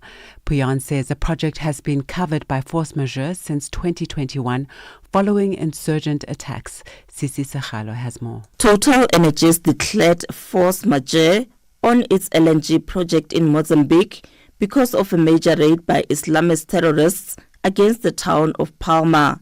The company says the security situation has now improved, hence it is seeking to have the force majeure lifted. It says it will be up to the government of Mozambique to approve lifting of this force majeure. The Mozambique LNG project, which is budgeted at $20 billion, began with the discovery of over 65 trillion cubic feet of natural gas in the Rovuma Basin. South Africa's President Cyril Ramaphosa is in the United States this week for a high-stakes meeting with U.S. President Donald Trump. Economist Mielani Mkhabela says their engagement is of strategic importance given the fact that the U.S. is the fourth largest international investor in South Africa, with more than 600 companies in different sectors in the country. The United States is the biggest investor as well in technology in South Africa, looking at big companies like your Microsoft and Google. They are local and they are employing a lot of people as well. So it is critical to have a strategic discussion with such a president, and we clarify the things that probably might have went wrong. But the South African delegation as well is expected to apply wisdom and knowledge in negotiating or signaling with the United States. Africa's second largest mobile operator, the Vodacom Group, says it's pursuing partnerships for joint fibre ventures as it looks to accelerate the rollout of high-speed broadband coverage across its markets. This as the voice market continues to slow in parts of the continent, including South Africa. Telecoms companies such as Vodacom and rivals MTN and Airtel Africa have doubled down on high-speed internet, an area long dominated by fibre companies such as Dark Fibre Africa and Vumatel in South Africa. Vodacom is majority owned by UK-based Vodafone and has 211.3 million mobile network customers across 8 African countries. China and Hong Kong stocks rose today, led by healthcare and consumer shares as market sentiment improved after China cut key lending rates for the first time since October. China's blue-chip CSI 300 index was up 0.6%, while the Shanghai Composite Index gained 0.4%. Hong Kong's benchmark Hang Seng Index jumped 1.3%, hovering near a 2-month high. China cut benchmark lending rates for the first time in 7 months today, while major state banks lowered deposit rates as authorities work to ease monetary policy to help buffer the economy from the impact of the Sino-US trade war. Now for a look at our morning indicators. $1 in Nigeria is trading at 1,602 naira 15. In Botswana, it's at 13 pula 39. Kenya, the dollar is at 128 shilling 51. In Zambia, it's at 26 kwacha 91. Moving to the BRICS countries, $1 in Brazil is trading at 5 real 65. Russia, 80 rubles 33.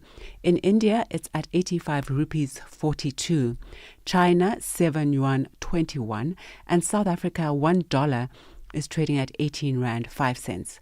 $1 is trading at 74 pence to the British pound and 89 to the euro.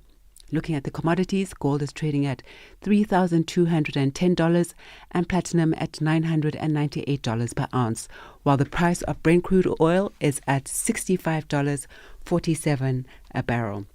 For any business stories you'd like to share with us, please send an email to newsroom@channelafrica.co.za or call us on +2711 714 4459. For Channel Africa Business, I'm Bontle Hedbush.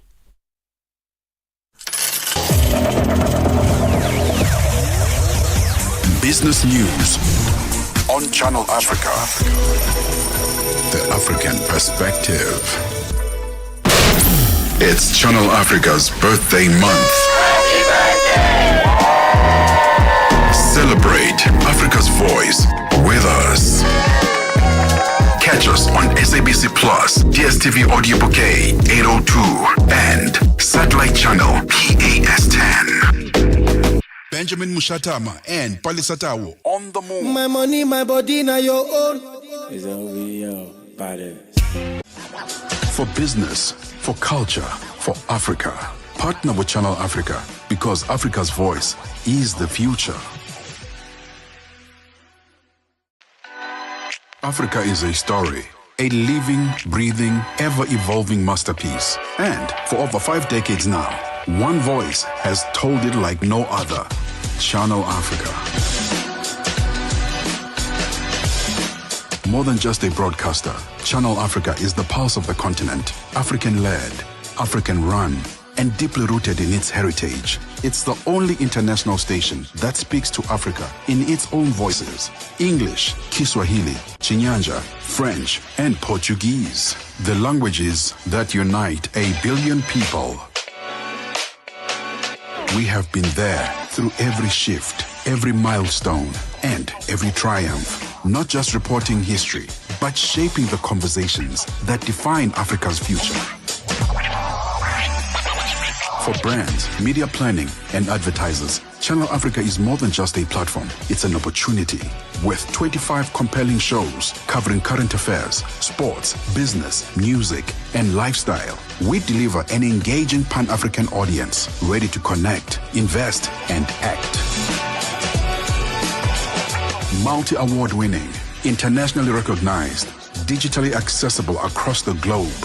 When Africa speaks, the world listens, and Channel Africa makes sure of it. For business, for culture, for Africa. Partner with Channel Africa because Africa's voice is the future.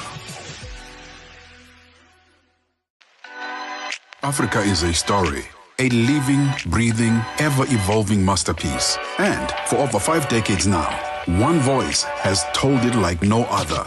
Channel Africa. More than just a broadcaster, Channel Africa is the pulse of the continent, African-led, African-run, and deeply rooted in its heritage. It's the only international station that speaks to Africa in its own voices: English, Kiswahili, Chinyanja, French, and Portuguese. The languages that unite 1 billion people. We have been there through every shift. With his famous If. It's 47 minutes past 10 o'clock Central African time. You're listening to the best of the African conversation right here on The Move with myself, Benjamin Moshatama, and Palesa. It's time now for my feature, Vintage Africa. And we are always tasked to look at different things. Bali looks at TikTok. I look at kind of something that is from the past that still affects us today. And it's time for Vintage Africa today. Bali, have you ever bought second-hand items? I have, yes. Popularly known as thrifting. Yes. In Kenya, there's a big debate, and it's not necessarily called thrifting. They call it mitumba. Okay, mitumba. What is mitumba? This is an interesting conversation. This is something that also happens in Johannesburg and various parts of the cities that we have and townships here in South Africa. Have you ever seen these huge areas where people will have stacks and stacks of clothes in secondhand? and they're just selling them to everyone. Have you ever experienced that? Yes. I know you have. In Yes, Johannesburg. yes. In So the CBD. we do something really similar here in Johannesburg. In the CBD, there are parts of the CBD where thrifting is very, very popular. Yeah. There are people there from all across the African continent, Sure. and they come in this huge bales Yeah. of clothes, and every morning it's a buzz in the area, and you have to go there really, really early To get the best items. to get the best items there. And they open these bales filled with clothing And vintage clothing. vintage Beautiful clothing, old Sometimes clothing, you new can clothing. get a Louis Vuitton in the middle. Sometimes you if you're could. You lucky. just never know. You Yeah. just never know. And that's why you have to be there early, because you have to literally dig in these piles and piles of clothes Sure. to see what you like. Well, there's a big debate around Mituba. These are bundles referring to the second-hand clothing that you're highlighting that's imported to Africa. Particularly, it's very popular in East Africa, and they're for sale. And this is a practice of selling these second-hand clothes. So Mitumba in Swahili means bales or bundles. It's a significant economic activity in various parts of the continent, especially economic hubs. But people are having a debate in Kenya around Mituba, saying, well, is this something that's actually good for our economy? Because we need to industrialize manufacturing. So if you're getting all these secondhand clothing, what about new items that we need to start manufacturing in our country? What's your take on that? Okay, it's very two-sided, right? Yeah. Because I'm not disputing their argument. It Sure. is important for industry to be active in any country. So selling clothes from that particular country, manufacturing it, that builds jobs, it grows the economy. But there's a conversation that we've had here on The Move before about responsible fashion. Yeah. And it seems sometimes that these are like new trendy things that are coming into play. Yeah, responsible fashion, because we need to, have a green economy. And this is an important part of the green economy that has existed across the African continent. Reusing clothes that are already there. It's recycling, it's safe, and it promotes the green economy. Yeah, so it's very interesting that this is a big conversation. Some people are highlighting that it can actually have great impact in terms of not throwing away items, right? Yeah. And this is such an important one. But talking about Mitumba, it's actually something that is huge. They receive this Mitumba bundles in huge quantities in the Kenyan city of Mombasa, and then it's widespread, and at times then it moves from Kenya into other African countries. I'm not sure how we get our Mitumba here in Johannesburg, South Africa. I don't know the trade route for it, but I'm Right. sure there is an influence with that Kenyan route as well. And so it's a very interesting one. That is our Vintage Africa for today. A nice term, Mitumba. I only like learned that. about it just a few days ago. So it was insight for me. That's something that happens here in Johannesburg, South Africa. I know we used to have it in our taxi ranks and in our rail stations a lot back in the day. It was very, very big in the 1990s. In fact, me and my grandmother used to Mitumba a lot and just look for items, and she used to like looking for lovely dresses there. So yeah, this is a way of looking back to where we are right now. And the beautiful thing is, I'm sure this is something that takes place in many African countries. Sure. And we all have different names for it. Yeah. So the different people, even here in Johannesburg, call them different things. Some people will call it topa topa. Yes, it's topa topa. That means pick. Yeah, so because you go there and a lot of the items are on the floor or just like in low-lying tables, and you just go and pick up the clothes, and that's what it's called. And there's people with different names. So topa topa here, Mitumba over there. What is it called in your country? I'd be interested to find out more names for this this really handy thrifting trend. Yes, stay in touch with us on our WhatsApp number, +2763 406 9126. Do you have a version of mitumba or thrifting in your country, as we've seen in Kenya? And do you think it's still a good way of just reusing items, reusing clothing? I know all the aunts in Santon, you'll see them changing their over there, changing their and gears. then they pretend like they bought it from poor, and then they go to Joburg dressed down, and then they go back to Santon with that Louis Vuitton item. It's a very cool thing. Sometimes it does happen. You can find a good item there. I can see our producer Nombuyiselo saying no, it never happens. You can never find a nice big item there. You definitely can. Do you have a version of mitumba or thrifting in your country? Let us know on our WhatsApp number, +2763 406 9126. You can text us or voice note us there.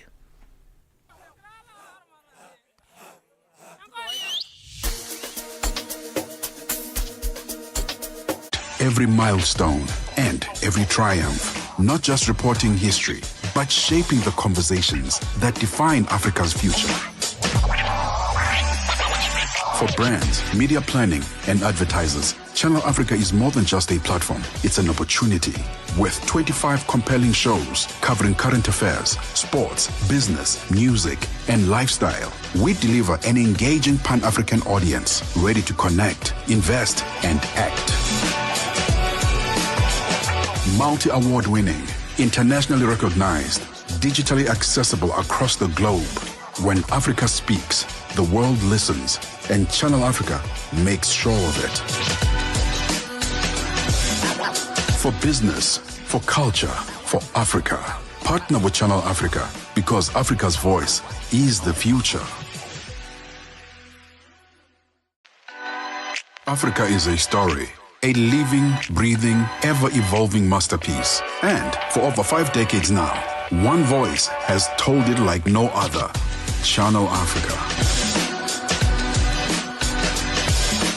More than just a broadcaster, Channel Africa is the pulse of the continent. African-led, African-run, and deeply rooted in its heritage. It's the only international station that speaks to Africa in its own voices. English, Kiswahili, Chinyanja, French, and Portuguese. The languages that unite 1 billion people. We have been there through every shift, every milestone, and every triumph. Not just reporting history, but shaping the conversations that define Africa's future. For brands, media planning, and advertisers, Channel Africa is more than just a platform. It's an opportunity. With 25 compelling shows covering current affairs, sports, business, music, and lifestyle, we deliver an engaging Pan-African audience ready to connect, invest, and act. Multi-award winning, internationally recognized, digitally accessible across the globe. When Africa speaks, the world listens, and Channel Africa makes sure of it. For business, for culture, for Africa, partner with Channel Africa, because Africa's voice is the future. Africa is a story. A living, breathing, ever-evolving masterpiece. And for over 5 decades now, one voice has told it like no other. Channel Africa. More than just a broadcaster, Channel Africa is the pulse of the continent. African-led, African-run, and deeply rooted in its heritage. It's the only international station that speaks to Africa in its own voices. English, Kiswahili, Chinyanja, French, and Portuguese. The languages that unite 1 billion people. We have been there through every shift, every milestone, and every triumph. Not just reporting history, but shaping the conversations that define Africa's future. For brands, media planning, and advertisers, Channel Africa is more than just a platform. It's an opportunity. With 25 compelling shows covering current affairs, sports, business, music, and lifestyle, we deliver an engaging Pan-African audience ready to connect, invest, and act. Multi-award winning, internationally recognized, digitally accessible across the globe. When Africa speaks, the world listens, and Channel Africa makes sure of it. For business, for culture, for Africa. Partner with Channel Africa, because Africa's voice is the future. Africa is a story, a living, breathing, ever-evolving masterpiece. And for over 5 decades now, one voice has Isenderulo Komasava is the name of this one. That is the Swahili phrase that translates to, how are you? How's it going? Komasava, 10:59 Central Africa time. Wrapping up the second hour of On the Move right here on Channel Africa. The conversations keep going. Maybe you have stories about HR in your life, and we'd like to find out from that, because we were asking the very interesting question, which side is HR on? And perhaps you have positive stories where HR has assisted you, has helped you, and you felt that they've been on your side, and maybe not so great stories where you went to go put out a grievance with the employer and HR worked against you alongside the employer to see you out of that particular workplace. I know people have various contributions to this conversation, especially if you've been working for quite some time. So join our live stream on Channel Africa. That's on Facebook, at Channel Africa 1 on Instagram and YouTube. We love to have you with us. It's almost the top of the hour. Let's once again get our latest news update with Onele Nzinzi. SABC News. The African perspective. Well, thank you, Palesa. Looking at your top stories, representatives of South Africa's Government of National Unity said to have headed to the US with the wrong attitude. And Portugal president to hold talks with party leaders in the coming hours. Your latest news, greetings to our listeners. American conservative commentator Joel Pollak says representatives of South Africa's Government of National Unity have headed to the US with the wrong attitude. President Cyril Ramaphosa, who is leading a delegation to the U.S., arrived in Washington, D.C. yesterday. Ramaphosa and his U.S. counterpart Donald Trump are scheduled to meet at the White House tomorrow. Relations between the two countries are strained after Trump signed an executive order in which he alleges that white Afrikaners faced a genocide in South Africa. Pollak believes Ramaphosa's delegation may focus on disputing Trump's claims. If you look at the text of the executive order that Trump actually issued, it doesn't even mention genocide. It talks about the areas of policy disagreement quite clearly and explicitly. And that's what South Africa's representatives don't want to discuss. They don't want to discuss the Expropriation Act. They don't want to discuss the International Court of Justice case against Israel, which puts South Africa squarely on the side of Hamas. They don't want to discuss racial discrimination in hiring in South Africa and in business, which is keeping investors from the United States out of South Africa. So they actually don't want to discuss anything that Trump has explicitly said in writing he has a problem with. So I don't think this is going to go very well.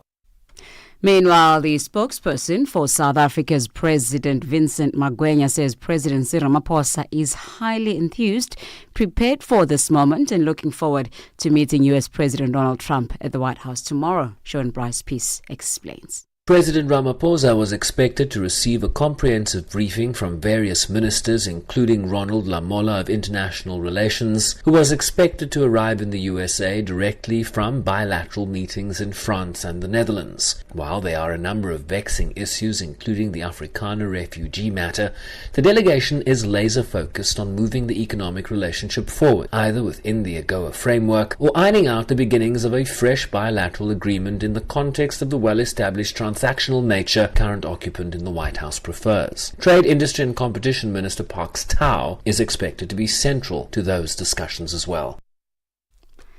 Tanzania's President Samia Suluhu Hassan has warned activists from neighboring Kenya that she will not allow them to meddle in her country's affairs and cause chaos. Suluhu Hassan's comments come after prominent Kenyan lawyers and rights campaigners were deported, preventing them from attending a court case of an opposition leader charged with treason. Human rights groups have raised concern about the Tanzanian government's increasing crackdown on the opposition ahead ahead of elections in October. The court has urged the prosecution to hasten the process, and the case will be heard again on the 2nd of June. The chairperson of East Africa Law Society Rule of Law Committee, Evans Ogada.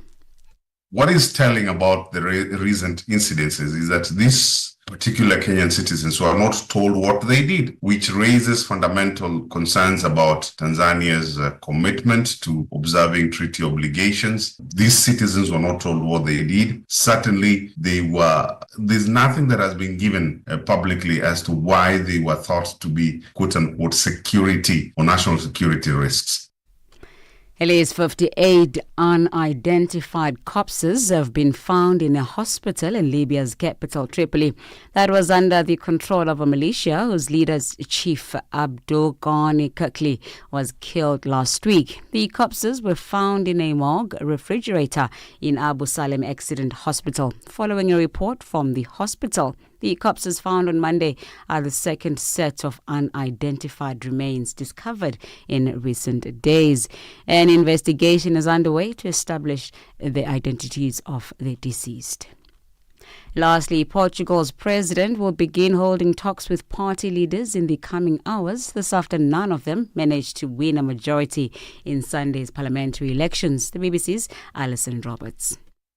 In Portugal's semi-presidential system, it's wholly up to the head of state to nominate a prime minister, with no deadline for this to happen. President Marcelo Rebelo de Sousa will start by meeting the leaders of the right-of-centre Democratic Alliance coalition, which won Sunday's election. He'll then talk separately to the Socialist Party and the far-right Chega party. On Wednesday, it'll be the turn of the smaller parties. The Socialist Party won a few more votes than Chega on Sunday, but has the same number of seats, a previously unimaginable disaster for the Socialists, whose leader has already announced his resignation.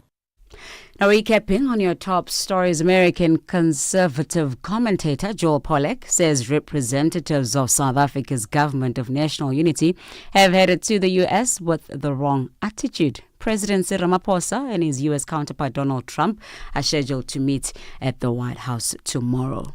Now, for any news stories you'd like to share with us, please send us an email to newsroom@channelafrica.co.za or call us at +27 11 714 4459. Channel Africa News, I'm Onele Ntsinzi.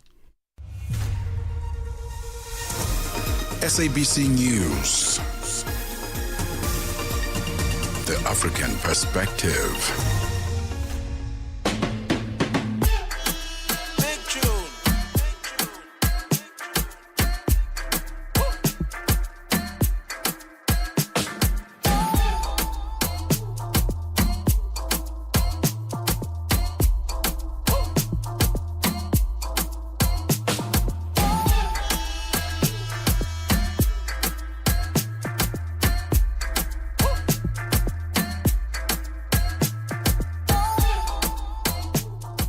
Thanks so much, Onele. She'll be back with us tomorrow. She was just wrapping up her morning news. She's been doing a great job in the morning since the early hours. She's been with us right here on Channel Africa. And thanks to those who keep staying on that live stream. I see you there. And it is no easy feat to stay for 3 or 2 hours long on a live stream. So we really appreciate you listening to us on that one. I see McDonald, Piri, Innocent Piri. They've been there with us on this 3-hour journey on that live feed. So thank you so much. Where are the Piris coming from? There's so many of them, different Piris there on our live stream. What country are you listening to Channel Africa from? We'd really love to know. So let us know on that live stream where you're listening to us from. Money Matters is what is coming up on the show. Money. Money is something that I see every day people are crying about, man. Every single day you'll hear people, when is payday?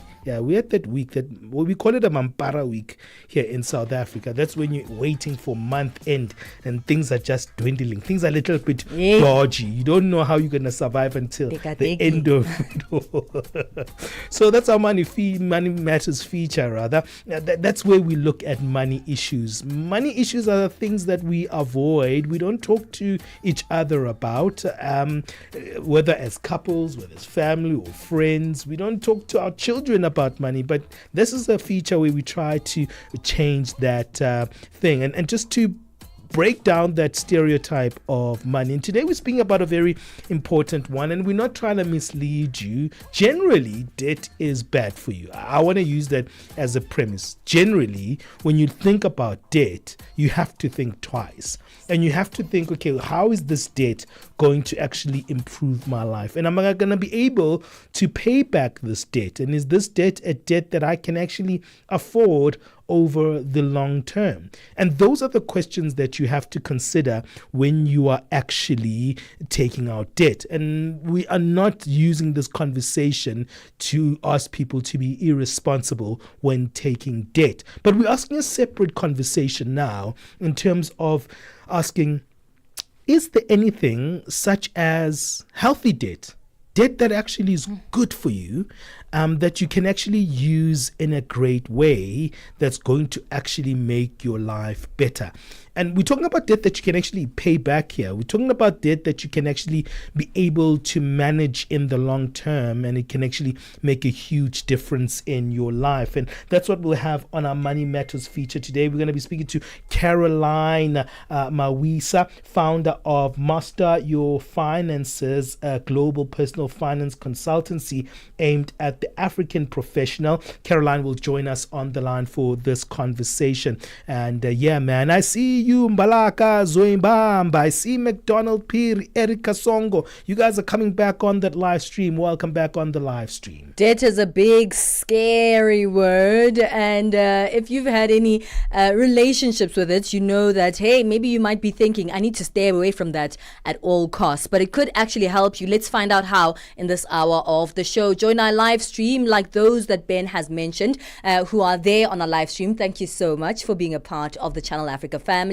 And let's hear what your thoughts are. Have you used debt in a good way? Of course, you can even go on our X handle at Channel Africa 1 there. Use our hashtag on the move. There are more personal ways to engage as well. Our WhatsApp number and direct line, that's +27 63 406 9126. It's 11 Central Africa time. We're on the move.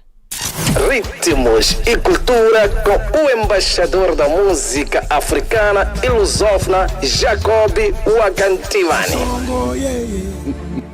Mombali nanga kasongo mbona wewe songa libala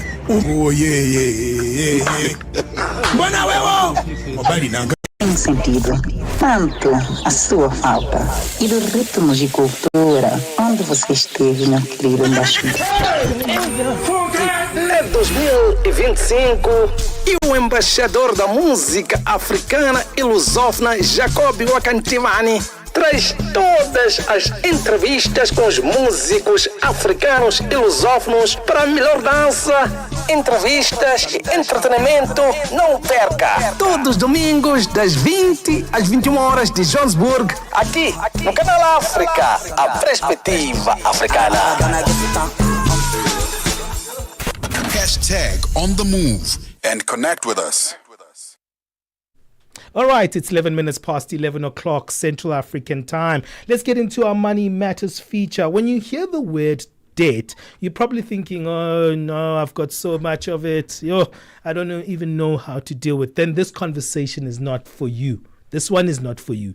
Deal with that debt and sort it out and get rid of it. We're speaking about those who can manage it and those who actually can identify debt that is actually healthy. That's what we're speaking about today.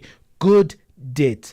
Not all debt is actually bad. There are some types of debt that can actually work in your favor, helping you build wealth, investing in your future, and opening doors to more opportunities you wouldn't otherwise access. We're talking about good debt today. What is it and how do you use it wisely to move your financial life forward? Caroline Mawisa is founder of Master Your Finances, a global personal finance consultancy which is really aiming to build African professionals. Thank you so much, Caroline, for joining us here on Channel Africa. Good. It's still morning, right? Good morning, Benjamin. Good morning. It's still morning. It's still morning in South Africa. Where are you joining us from, Caroline? I'm joining you from Johannesburg. Okay, yeah, it's still morning. We're in the same hood, so it's okay. We don't have to worry. We have to worry about the other listeners in different parts of the continent. Maybe it's afternoon, maybe it's close to afternoon, but we're still in the morning here in Johannesburg. Caroline, I think that preamble is very important. I think setting that tone to say that if you have stacks of debt, get rid of them, because this conversation is probably not for you. Yes. So I think what I thought I'd start with, Benjamin, and thank you for having me. Good morning, Palesa. Good morning, listeners. So I did some research. I think that was around 2015, thereabouts. A professor from Stanford University who went into rural India in 2004. He set up what was called the Grameen Bank. You can look it up and have a look at it. But basically, you're talking about the poor of the poor people. And it was a simple micro-lending concept. He said there are so many women that were entrepreneurial in that environment. He set up a system that would enable them to access loans of $50. And these women would form sort of clubs, and there would be a club leader who would collect the payments when they were due, etc., etc. Mm-hmm. Long story short, what they found with that model is not only were the women able to pay off their debt, so there was like a 99% or a very high percentage of people actually paying off their debt. But what they also found was that 77% of the individuals that were participating in this program significantly reduced their poverty levels, because these were people that were living on below $8 a month, right? And 38% of them were able to go above the poverty line. Mm-hmm. And I thought it's important, Benjamin, for me to share that story, because I know the knee-jerk reaction is debt is bad. I say it's not that debt is bad, we just need to be educated. Mm-hmm. Because the reality is that with debt, you are committing yourself or your future income to a contract that you've entered now. Now, the challenge with most of us is most of that debt that people enter into contracts for right now are contracts that you actually consume immediately. So mm-hmm. basically, you're not using the debt to leverage. So if we had to define what is good debt, it is debt that you utilize to leverage for an even bigger return. So it is debt that will enable you to increase your future income or to increase your assets or your future assets. If you are able to do those two, then that is good debt. Mm-hmm. But the challenge is when you can't, you cannot link the debt that you're taking now to an increase in your future income. You actually don't have a corresponding asset that is actually growing in value. That becomes a problem because you are shrinking your earning capacity by taking on debt, because that part of your income is now committed for the future. So I hope it kind of explains it. Yeah, what is good debt. Yeah, it's very clear. But I'd like us to just have some items of examples. You were very clear, but just as an elaboration. Okay, so let me give an example, right? So let's take this idea of the India example that I gave. These were women that had businesses. I think most of it was in arts and crafts, that sort of thing. Mm-hmm. I think making baskets and that sort of thing. But the ability for them to actually produce more of those was tied to the capital that they had access to.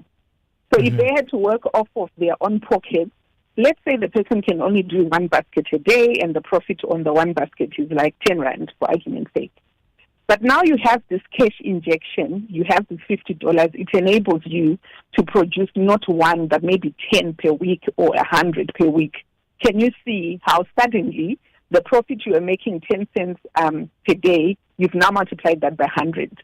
So in a scenario like that, where you've got an entrepreneurship venture, you've got a business, some kind of business, where you've got a ready market, you've got a product, and the money enables you to fast-track your activities, that is good debt. So that could be one example. Another example could be you are taking on debt to increase your future earning capacity. Yeah. So let's say, you finished school, or you finished your degree, but maybe there's another degree, maybe just a 1 year or 2 year degree you can do to really boost your skills and boost your income by 30% or something like that. Why would you not take that? Mm-hmm. Because you don't have the money to pay for it. If you can afford to take the debt, get the qualification, after 2 years, your income is up by 30%.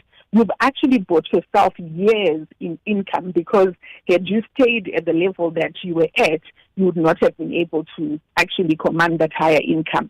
And you find that maybe give yourself another year or so, that debt has been paid off. So that's an example of debt that you can take to increase your future income. Another example could be, property. We like, the property example, because especially in a market like this, where it's a buyer's market, you can really get good bargains of property if you're able to set up the property such that the rental income you're obtaining from the property is much higher than what you need to pay for the bond and what you need to pay for your utilities. That's also another way of creating wealth using debt.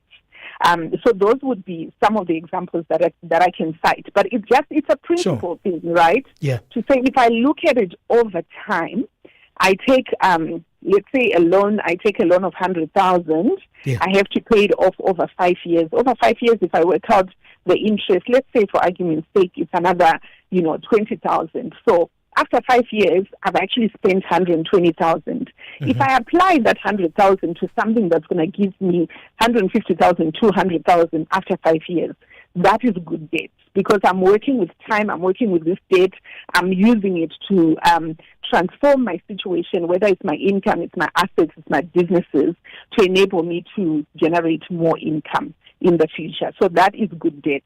I think, to balance that, Benjamin, the challenge, I think, with debt is also the fact that on your side, once you enter into the contract for a loan, yours is fixed and you now have an obligation to pay it off. Okay, right? We'll come back to that after the break. I'd like us to get into that investigation. You're going right where we need to in terms of the responsibilities that you have when it comes to the good debt. Stay there on the line, Caroline. Very articulate.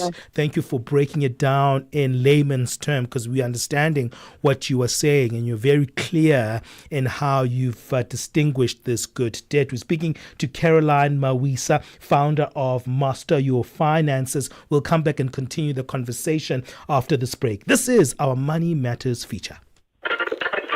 Celebrate unity, progress, and pride with Channel Africa this Africa Month. Nowhere be like Africa, nowhere be like home. Listen in on SABC Plus, DSTV Audio Bouquet 802, and Satellite Channel PAS 10. Benjamin Moshatama and Palesa on the move. Debt. It sounds like something that's often very frustrating for many. But today, we're taking a look at good debt on today's Money Matters feature. That's where we speak all things personal finance. And we still have on the line with us Caroline Mawisa. Caroline Mawisa is the founder of Master Your Finances, a global personal finance consultancy aimed at the African professional. And she speaks to us about what good debt actually looks like. We've got a few examples from you before the break, Caroline. And usually when people are able to access good debt, these are usually people who are not drowning in debt as yet or have never drowned in debt. And because obviously you need to be trusted with that debt in the first place. You will not receive debt from any bank or any financial service provider if you can't prove that you can pay it back. But there's a thin line between good debt and getting yourself in a really uncomfortable position. What are some of the red flags that we need to look out for that can turn good debt into financial quicksand? Thanks so much, Palesa. I think when I was chatting to Benjamin earlier on, I explained that, sometimes we fail to do the math, right? I know there's a time that people used to talk about property, and it was like, yeah, property is a good investment. So I know I'm one of those that made the mistake of just going to buy property because they said property is a good investment, until I then learned that actually you need to do your numbers, right? So you need to do your numbers. What I was trying to explain is that when you enter into a contract for a loan, whether it's on your home or it's a car or it's whatever type of loan, you are entering into a contract to commit your future income. Because typically you are saying, I'm taking this amount of money, I'll repay it with this percentage of interest over this period of time. So let's say it's 5 years, it's 20 years, it's 30 years in the cases of a property. What you now need to do is the ability of making sure that, number one, you can predict the value of that asset. That's why, Palesa, you're talking about the fact that the people that lend money want to prove that you're able to, that their investment is safe actually with you. So one of the things is they look at the loan to value, the loan to value ratio. Basically what that is you're asking for a loan of R1 million. They want to know that the property is at least 1.2 million rand or higher.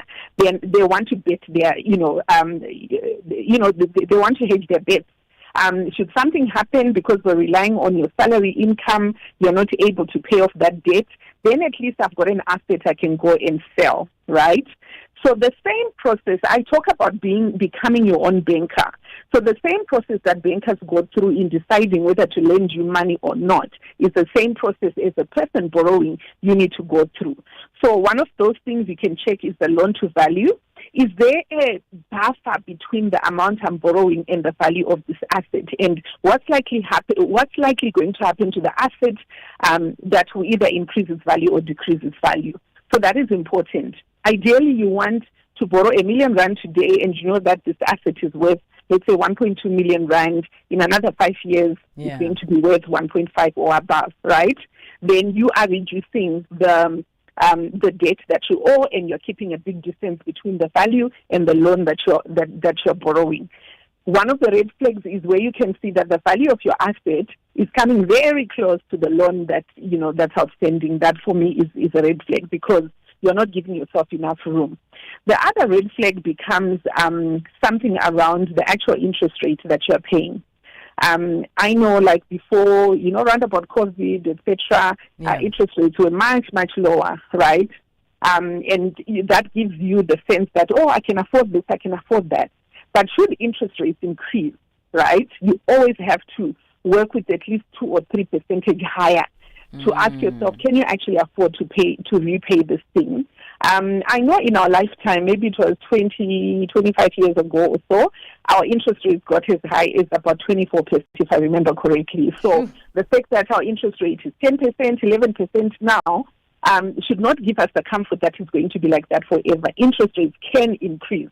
So when people are taking out loans, I recommend that, not only should you be paying more than the minimum amount, but also do that calculation to say, and you can ask your banker, right, whoever is offering you the loan, should the interest rates go up by 3%, what is the repayment amount? And then you figure out whether you can still afford it. So interest rate is also another important thing.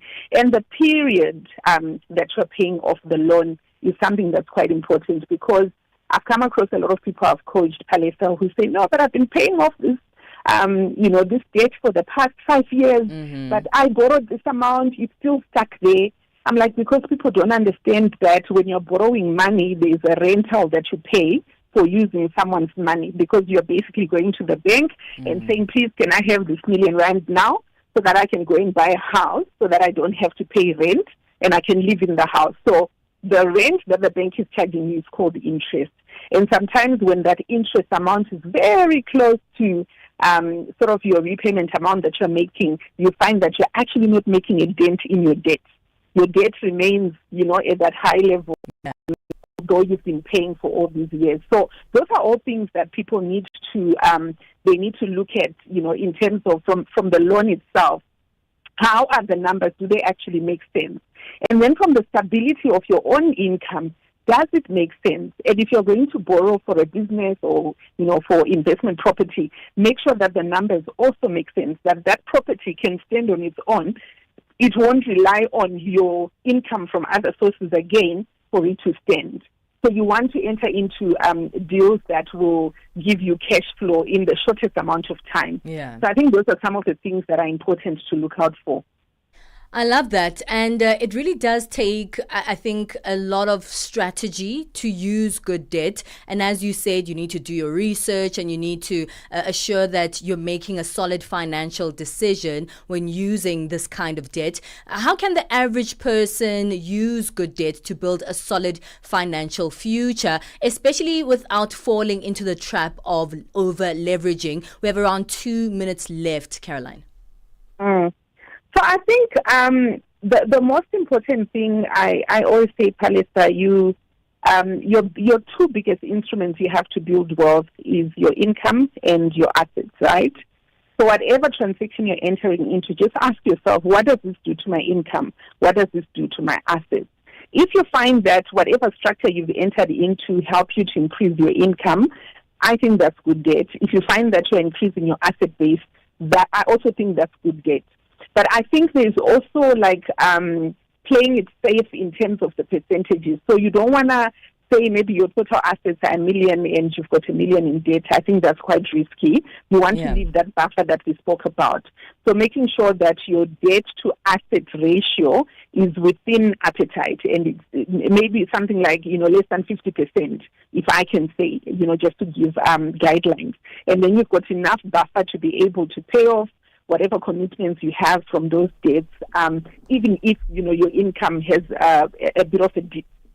That's what I would say. I think the last thing I would say, Palesa, is people also forget to think about some of the hidden costs.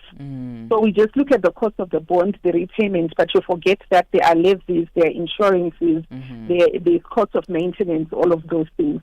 So, just put in all of those in your numbers and you'll find that you can safely use debt to increase your wealth, as the ladies in India managed to do.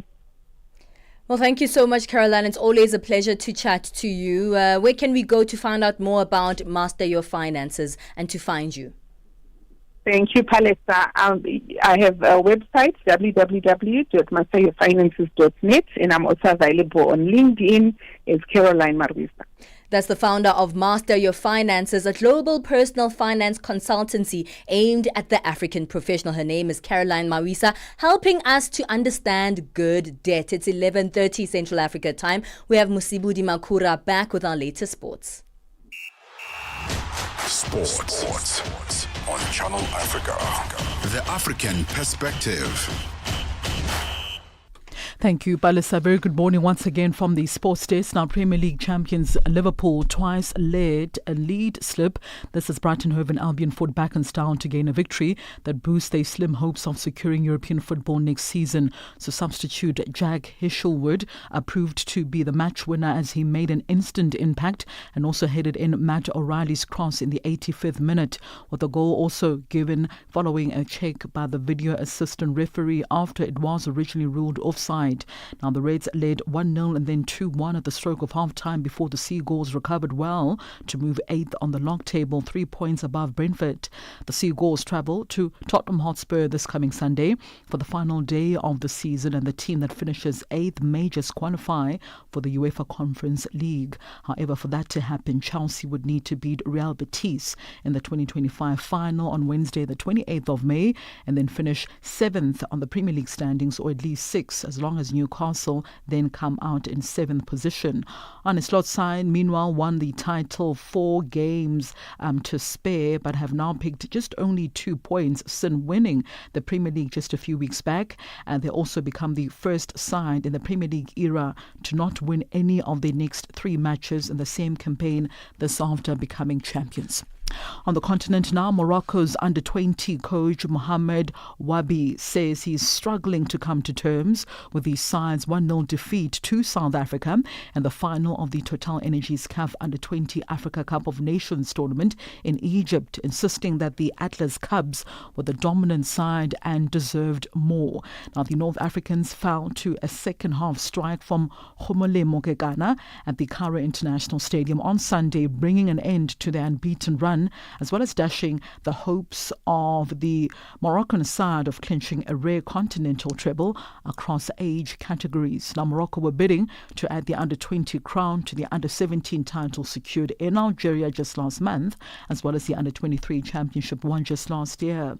Their 2025 campaign had been near flawless. They remained unbeaten through the tournament group stages, saw off Sierra Leone after extra time in the quarterfinals, and then defeated the host Egypt in the semi-finals.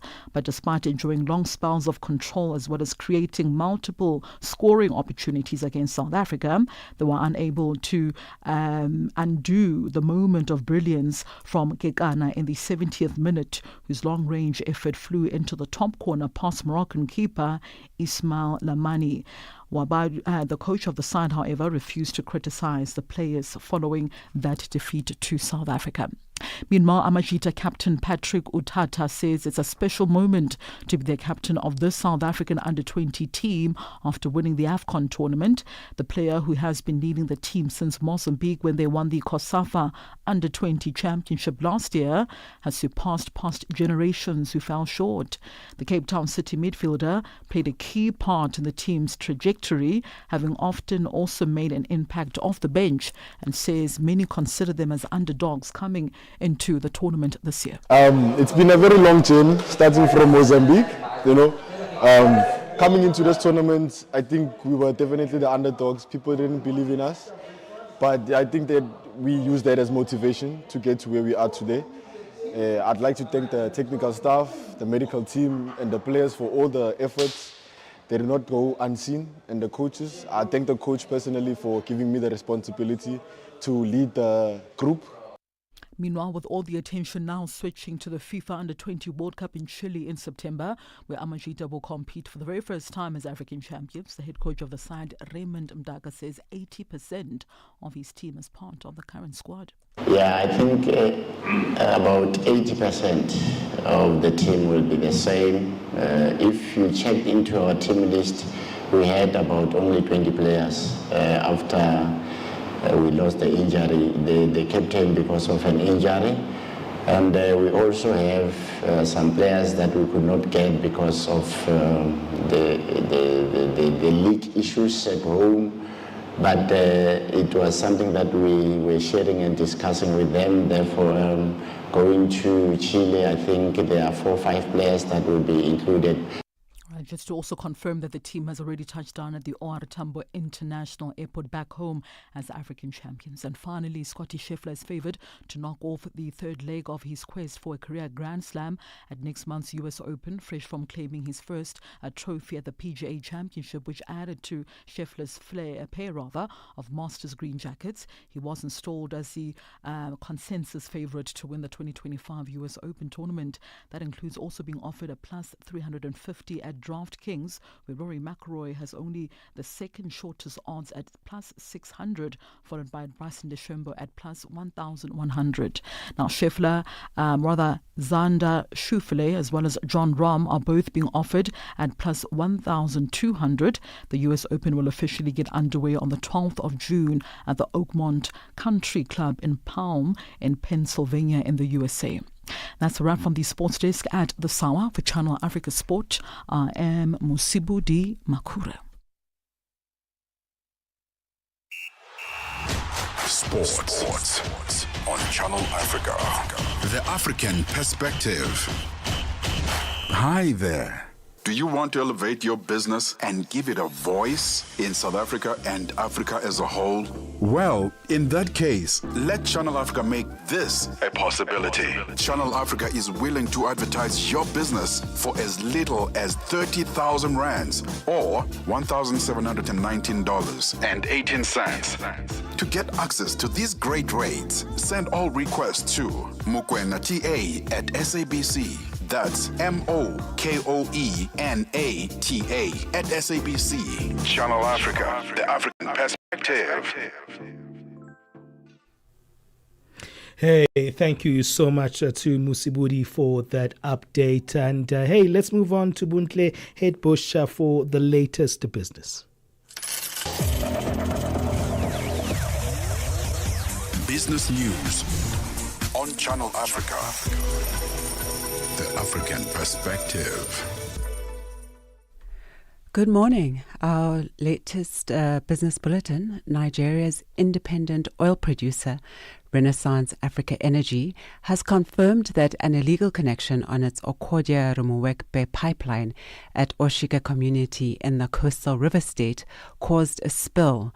The company said it was immediately isolating the pipeline and stopping production to minimize the potential environmental impact. Nhlanhla Mahlangu reports. Monday's oil spill marks the second incident this month on the Renaissance Africa Energy pipeline and the third across its operations. The company says it has informed government regulators and is coordinating a mandatory joint investigation with them. It says the probe will determine the cause and the impact of the incident. The company, which now owns former Shell Nigeria onshore assets, halted productions on the line feeding from Trans-Niger oil pipeline, a crucial artery transporting crude from onshore fields to the Boni export terminal last Friday. Total Energy's chief executive, Patrick Pouyan, says the company will seek Mozambique's approval to lift a force majeure declaration on its $20 billion liquefied natural gas project there and resume construction by mid-summer. Pouyan says the project has been covered by force majeure since 2021 following insurgent attacks. Sisi Sahalo has more. Total Energies declared force majeure on its LNG project in Mozambique because of a major raid by Islamist terrorists against the town of Palma. The company says the security situation has now improved, hence it is seeking to have the force majeure lifted. It says it will be up to the government of Mozambique to approve lifting of this force majeure. The Mozambique LNG project, which is budgeted at $20 billion, began with the discovery of over 65 trillion cubic feet of natural gas in the Rovuma Basin. South Africa's President Cyril Ramaphosa is in the United States this week for a high-stakes meeting with U.S. President Donald Trump. Economist Mielani Makabela says the engagement is of strategic importance given the fact that the U.S. is the fourth largest international investor in South Africa, with more than 600 companies in different sectors in the country. United States is the biggest investor as well in technology in South Africa, looking at big companies like your Microsoft and Google. They are local and they are employing a lot of people as well. So it is critical to have a strategic discussion with such a president, and we clarify the things that probably might have went wrong. But the South African delegation as well is expected to apply wisdom and knowledge in negotiating or signaling with the United States. The Premier of South Africa's Limpopo province, Dr. Phophi Ramathuba, says some of the companies that government has contracted must be held accountable for not completing projects. This has affected infrastructure development in the province. Ramathuba's statement comes on the eve of Finance Minister Enoch Godongwana's tabling of the 2025 budget. She says they want to improve the screening of potential contractors for qualifications during the procurement process. The focus would be this time around on the public sector infrastructure. We need our implementing agency, your DBSA, your IDT and all that, but also the big role players, and equally the very same SMMEs who are complaining that we take forever to pay them, but they also need to come. We are also saying we need the profession itself. By profession, I mean the statutory bill that regulates the built-in environment, because we are seriously having a serious challenge. Infrastructure and energy are among the issues that France's President Emmanuel Macron is expected to discuss with Vietnam's leaders next week during a state visit to the former colony. Officials say dozens of deals are being prepared and could be signed in the first trip by a French president to Vietnam in nearly a decade. The visit is part of a larger tour of Southeast Asia. Macron is set to arrive in Hanoi on the 25th of May, move to Indonesia on the 27th of May, and finish in Singapore, where he will speak at the annual Shangri-La Dialogue on May 30th. Now, taking a look at the financial indicators this morning, $1 in Nigeria is trading at 1,602 naira 15. In Botswana, it's 13 pula 39. Kenya, the dollar is trading at 128 shilling 51. And in Zambia, it's at 26 kwacha 91. Moving on to the BRICS countries, $1 in Brazil is trading at 5 real 65, Russia 8 rubles 33, India 85 rupees 42, in China it's at 7 yuan 21, and South Africa $1 is trading at 18 rand 5 cents.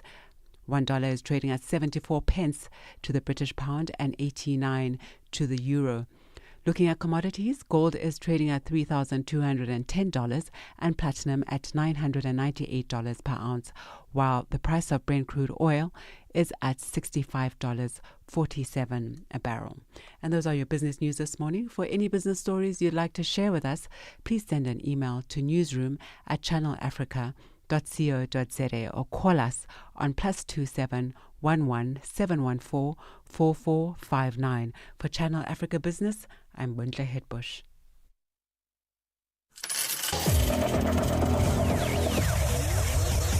Business news on Channel Africa. The African perspective. Got something to say? Are you passionate about issues that matter? Do you have a voice that deserves to be heard? Well, we've got the perfect platform for you. Call in or drop us a WhatsApp on +27 63 406 9126. And we will call you back so you could have your say and be part of the conversation. 30 years of age, I just turned 30 on the 15th of November. So yeah, that's who I am, you know. It's not just talk. It's your chance to air your views. Share your opinion. Engage with a community that values your perspective. Follow us on our social media. Visit our website at www.channelafrica.co.za and get ready to share your views on Channel Africa, the African perspective. Channel Africa and you have got something in common. The thirst for knowledge. Like no other. Channel Africa.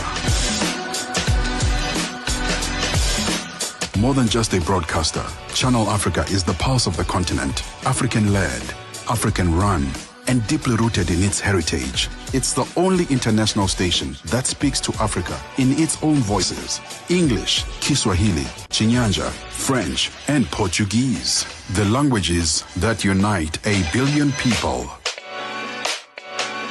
We have been there through every shift, every milestone, and every triumph. Not just reporting history, but shaping the conversations that define Africa's future.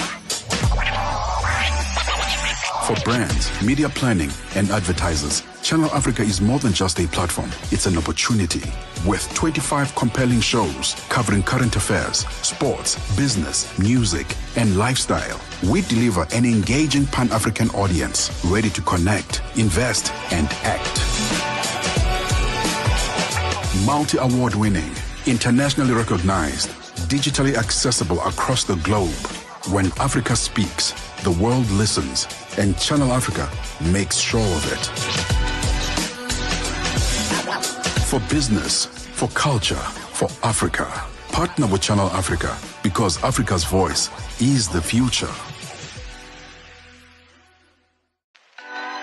Africa is a story, a living, breathing, ever-evolving masterpiece. And for over 5 decades now, one voice has told it like no other. Channel Africa.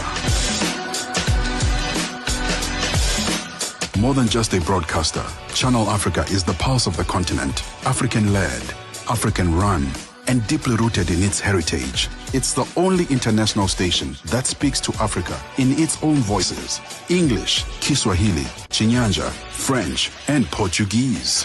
The languages that unite 1 billion people. We have been there through every shift, every milestone, and every triumph. Not just reporting history, but shaping the conversations that define Africa's future. For brands, media planning, and advertisers, Channel Africa is more than just a platform. It's an opportunity. With 25 compelling shows covering current affairs, sports, business, music, and lifestyle, we deliver an engaging Pan-African audience ready to connect, invest, and act. Multi-award winning, internationally recognized, digitally accessible across the globe. When Africa speaks, the world listens, and Channel Africa makes sure of it. For business, for culture, for Africa. Partner with Channel Africa because Africa's voice is the future. Africa is a story, a living, breathing, ever-evolving masterpiece. And for over 5 decades now, one voice has told it like no other. Channel Africa. More than just a broadcaster, Channel Africa is the pulse of the continent, African-led, African-run, and deeply rooted in its heritage. It's the only international station that speaks to Africa in its own voices: English, Kiswahili, Chinyanja, French, and Portuguese. The languages that unite 1 billion people. We have been there through every shift, every milestone, and every triumph. Not just reporting history, but shaping the conversations that define Africa's future. For brands, media planning, and advertisers, Channel Africa is more than just a platform. It's an opportunity. With 25 compelling shows covering current affairs, sports, business, music, and lifestyle, we deliver an engaging Pan-African audience ready to connect, invest, and act. Multi-award winning, internationally recognized, digitally accessible across the globe. When Africa speaks, the world listens, and Channel Africa Channel 628 makes sure of it. For business, for culture, for Africa. Partner with Channel Africa because Africa's voice is the future. Africa is a story, a living, breathing, ever-evolving masterpiece. And for over 5 decades now, one voice has told it like no other. Channel Africa. More than just a broadcaster, Channel Africa is the pulse of the continent, African-led, African-run, and deeply rooted in its heritage. It's the only international station that speaks to Africa in its own voices: English, Kiswahili, Chinyanja, French, and Portuguese. The languages that unite 1 billion people. We have been there through every shift, every milestone, and every triumph. Not just reporting history, but shaping the conversations that define Africa's future. For brands, media planning, and advertisers, Channel Africa is more than just a platform. It's an opportunity. With 25 compelling shows covering current affairs, sports, business, music, and lifestyle, we deliver an engaging Pan-African audience ready to connect, invest, and act. Multi-award winning, internationally recognized, digitally accessible across the globe. When Africa speaks, the world listens, and Channel Africa makes sure of it. For business, for culture, for Africa. Partner with Channel Africa because Africa's voice is the future. Africa is a story, a living, breathing, ever-evolving masterpiece. And for over 5 decades now, one voice has told it like no other. Channel Africa.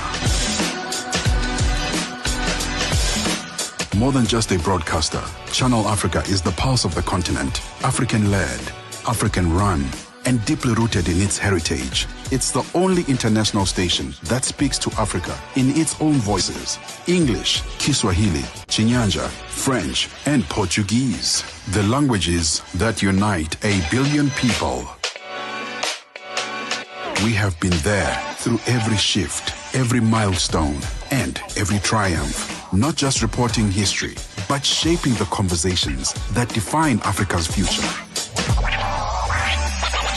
for brands, media planning, and advertisers. Hey there, this is where we are right now with Tyler featuring Travis Scott. That is her famous award, giving us that international remix. We went back with Oliver Mtukudzi featuring Mahube, the classic that never fails. That is Neria. It's 52 minutes past 11 o'clock Central African time. What do you think about that conversation? We're speaking about a good debt, and I promise you, someone will say, hey, all debt is bad debt. Mm-hmm. Someone will say that. But also, don't go and get yourself in debt and say, we said good debt. Debt is good. This is a disclaimer. Don't come and sue us. Don't say, we said debt is good. And then next thing you're in debt, like deep in debt. And you're like, but they said debt is good. No, we didn't say that. We said it can be. Yeah, no, it can be. It definitely can be. And there's different ways in which people use that. It's great to hear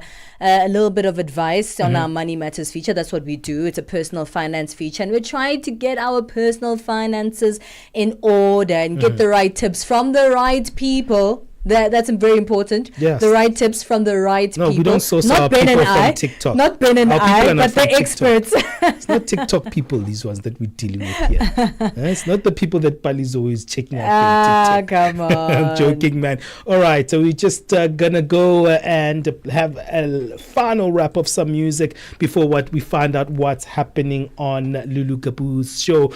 This is one titled Sinner. Is more than just a platform, it's an opportunity. With 25 compelling shows covering current affairs, sports, business, music, and lifestyle, we deliver an engaging Pan-African audience ready to connect, invest, and act. Multi-award winning, internationally recognized, digitally accessible across the globe. When Africa speaks, the world listens, and Channel Africa makes sure of it. For business, for culture, for Africa. Partner with Channel Africa because Africa's voice is the future. Africa is a story, a living, breathing, ever-evolving masterpiece. And for over 5 decades now, one voice has told it like no other. Channel Africa. More than just a broadcaster, Channel Africa is the pulse of the continent, African-led, African-run, and deeply rooted in its heritage. It's the only international station that speaks to Africa in its own voices: English, Kiswahili, Chinyanja, French, and Portuguese. The languages that unite 1 billion people. We have been there through every shift, every milestone, and every triumph. Not just reporting history, but shaping the conversations that define Africa's future. And a lucky day there, and that one is titled Sinai. It's 11:55 Central African time. You with myself, Benjamin Moshatama and Palesa. We're getting out of here and we're letting Lulu Gabu in, and she is going to give you an eye-eagle's view of what's happening here on the African continent. Each day with the news, we make sure that we give you relevant fact-checked information of what's happening in different parts of the continent. I'm sure the big story, everyone is talking about it, South Africa going to the United States. I hope we don't have a begging bowl out. Hope that we've got a stern stick to actually show our US counterpart, Donald Trump. I'm sure that's big on your agenda, Lulu. Very big on current affairs across the country, actually across the globe, because the whole world is watching and waiting to see exactly how this meeting is going to unfold. And also there was talk of whether this will be made public. Would the media be allowed to be in that room, wherever that is going to be?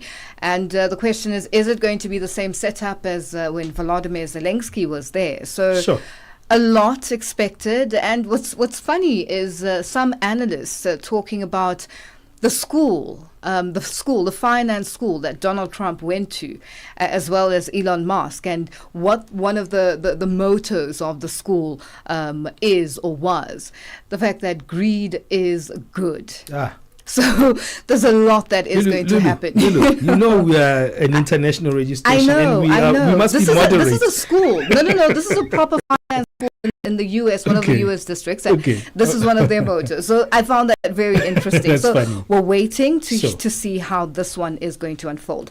Also, we're going to be focusing on the former Justice Minister of Kenya, Martha Karua, who was deported from Tanzania. She had gone there to support the Chadema leader, who is behind bars and appeared in court yesterday. His case was remanded to the 2nd of June. So Martha Karua, former Justice Minister, is going to unpack, speaks to Tracy, my producer, with regards to why she thinks she was deported and the fact that she's supporting the Chadema leader and just supporting justice for everyone. Yeah, that's another big it's going story, to be a very big story that we'll cover. Wondering what's happening with Tanzania. Feels like there's a strong man or a strong woman, rather. Yes, there seems to be some sort of, what Martha says is she feels there's a regression in terms of democracy in Tanzania. All right, looking forward to all those. There's that and so much more. So stay tuned in from midday to 1 o'clock Central African time with Lulu Gabu. This is one for the big boys featuring Tiani Africa and Valga M. Until next time, God bless.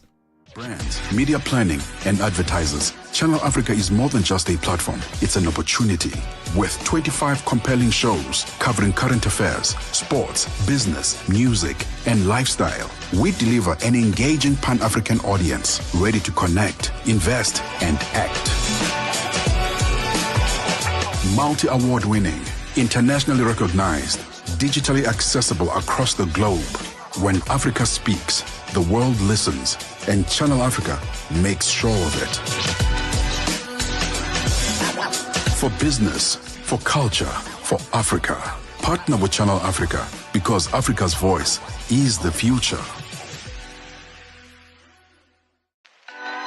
Africa is a story, a living, breathing, ever-evolving masterpiece. And for over 5 decades now, one voice has told it like no other. Channel Africa.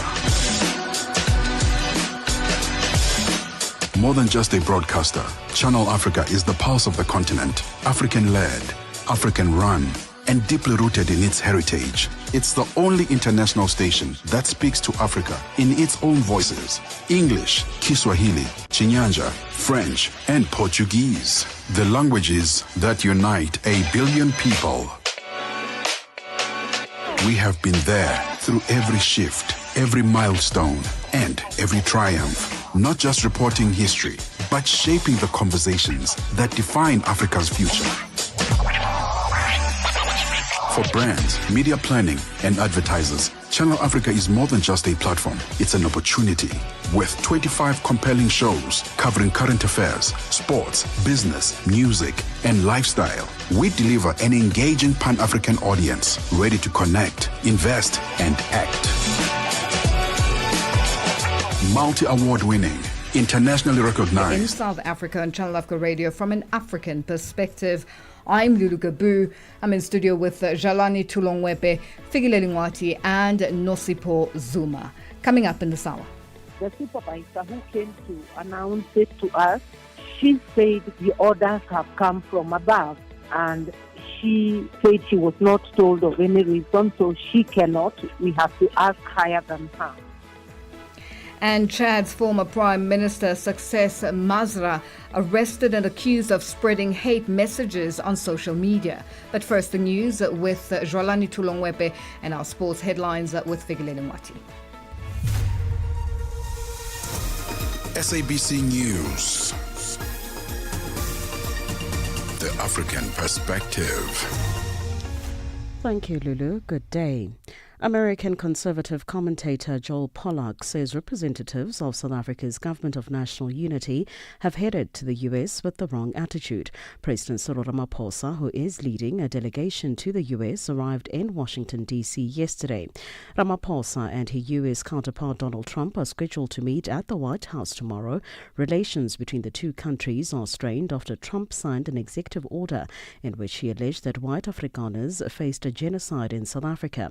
Pollack Pollack believes Ramaphosa's delegation may focus on disputing Trump's claims. If you look at the text of the executive order that Trump actually issued, it doesn't even mention genocide. It talks about the areas of policy disagreement quite clearly and explicitly. And that's what South Africa's representatives don't want to discuss. They don't want to discuss the Expropriation Act. They don't want to discuss the International Court of Justice case against Israel, which puts South Africa squarely on the side of Hamas. They don't want to discuss racial discrimination in hiring in South Africa and in business, which is keeping investors from the United States out of South Africa. So they actually don't want to discuss anything that Trump has explicitly said in writing he has a problem with. So I don't think this is... Meanwhile, it's unclear whether South Africa's Minister in the Presidency, Khumbudzo Ntshavheni, will succumb to Solidarity Union's demand for an apology over her allegation that it's spreading misinformation. The union has launched legal action against Ntshavheni for making the allegations in a media statement in March. The minister accused Solidarity and lobby group AfriForum of conducting a misinformation and disinformation campaign during their joint visit to the US in February. The minister is left with 6 days in which to apologize and retract her statement or face further legal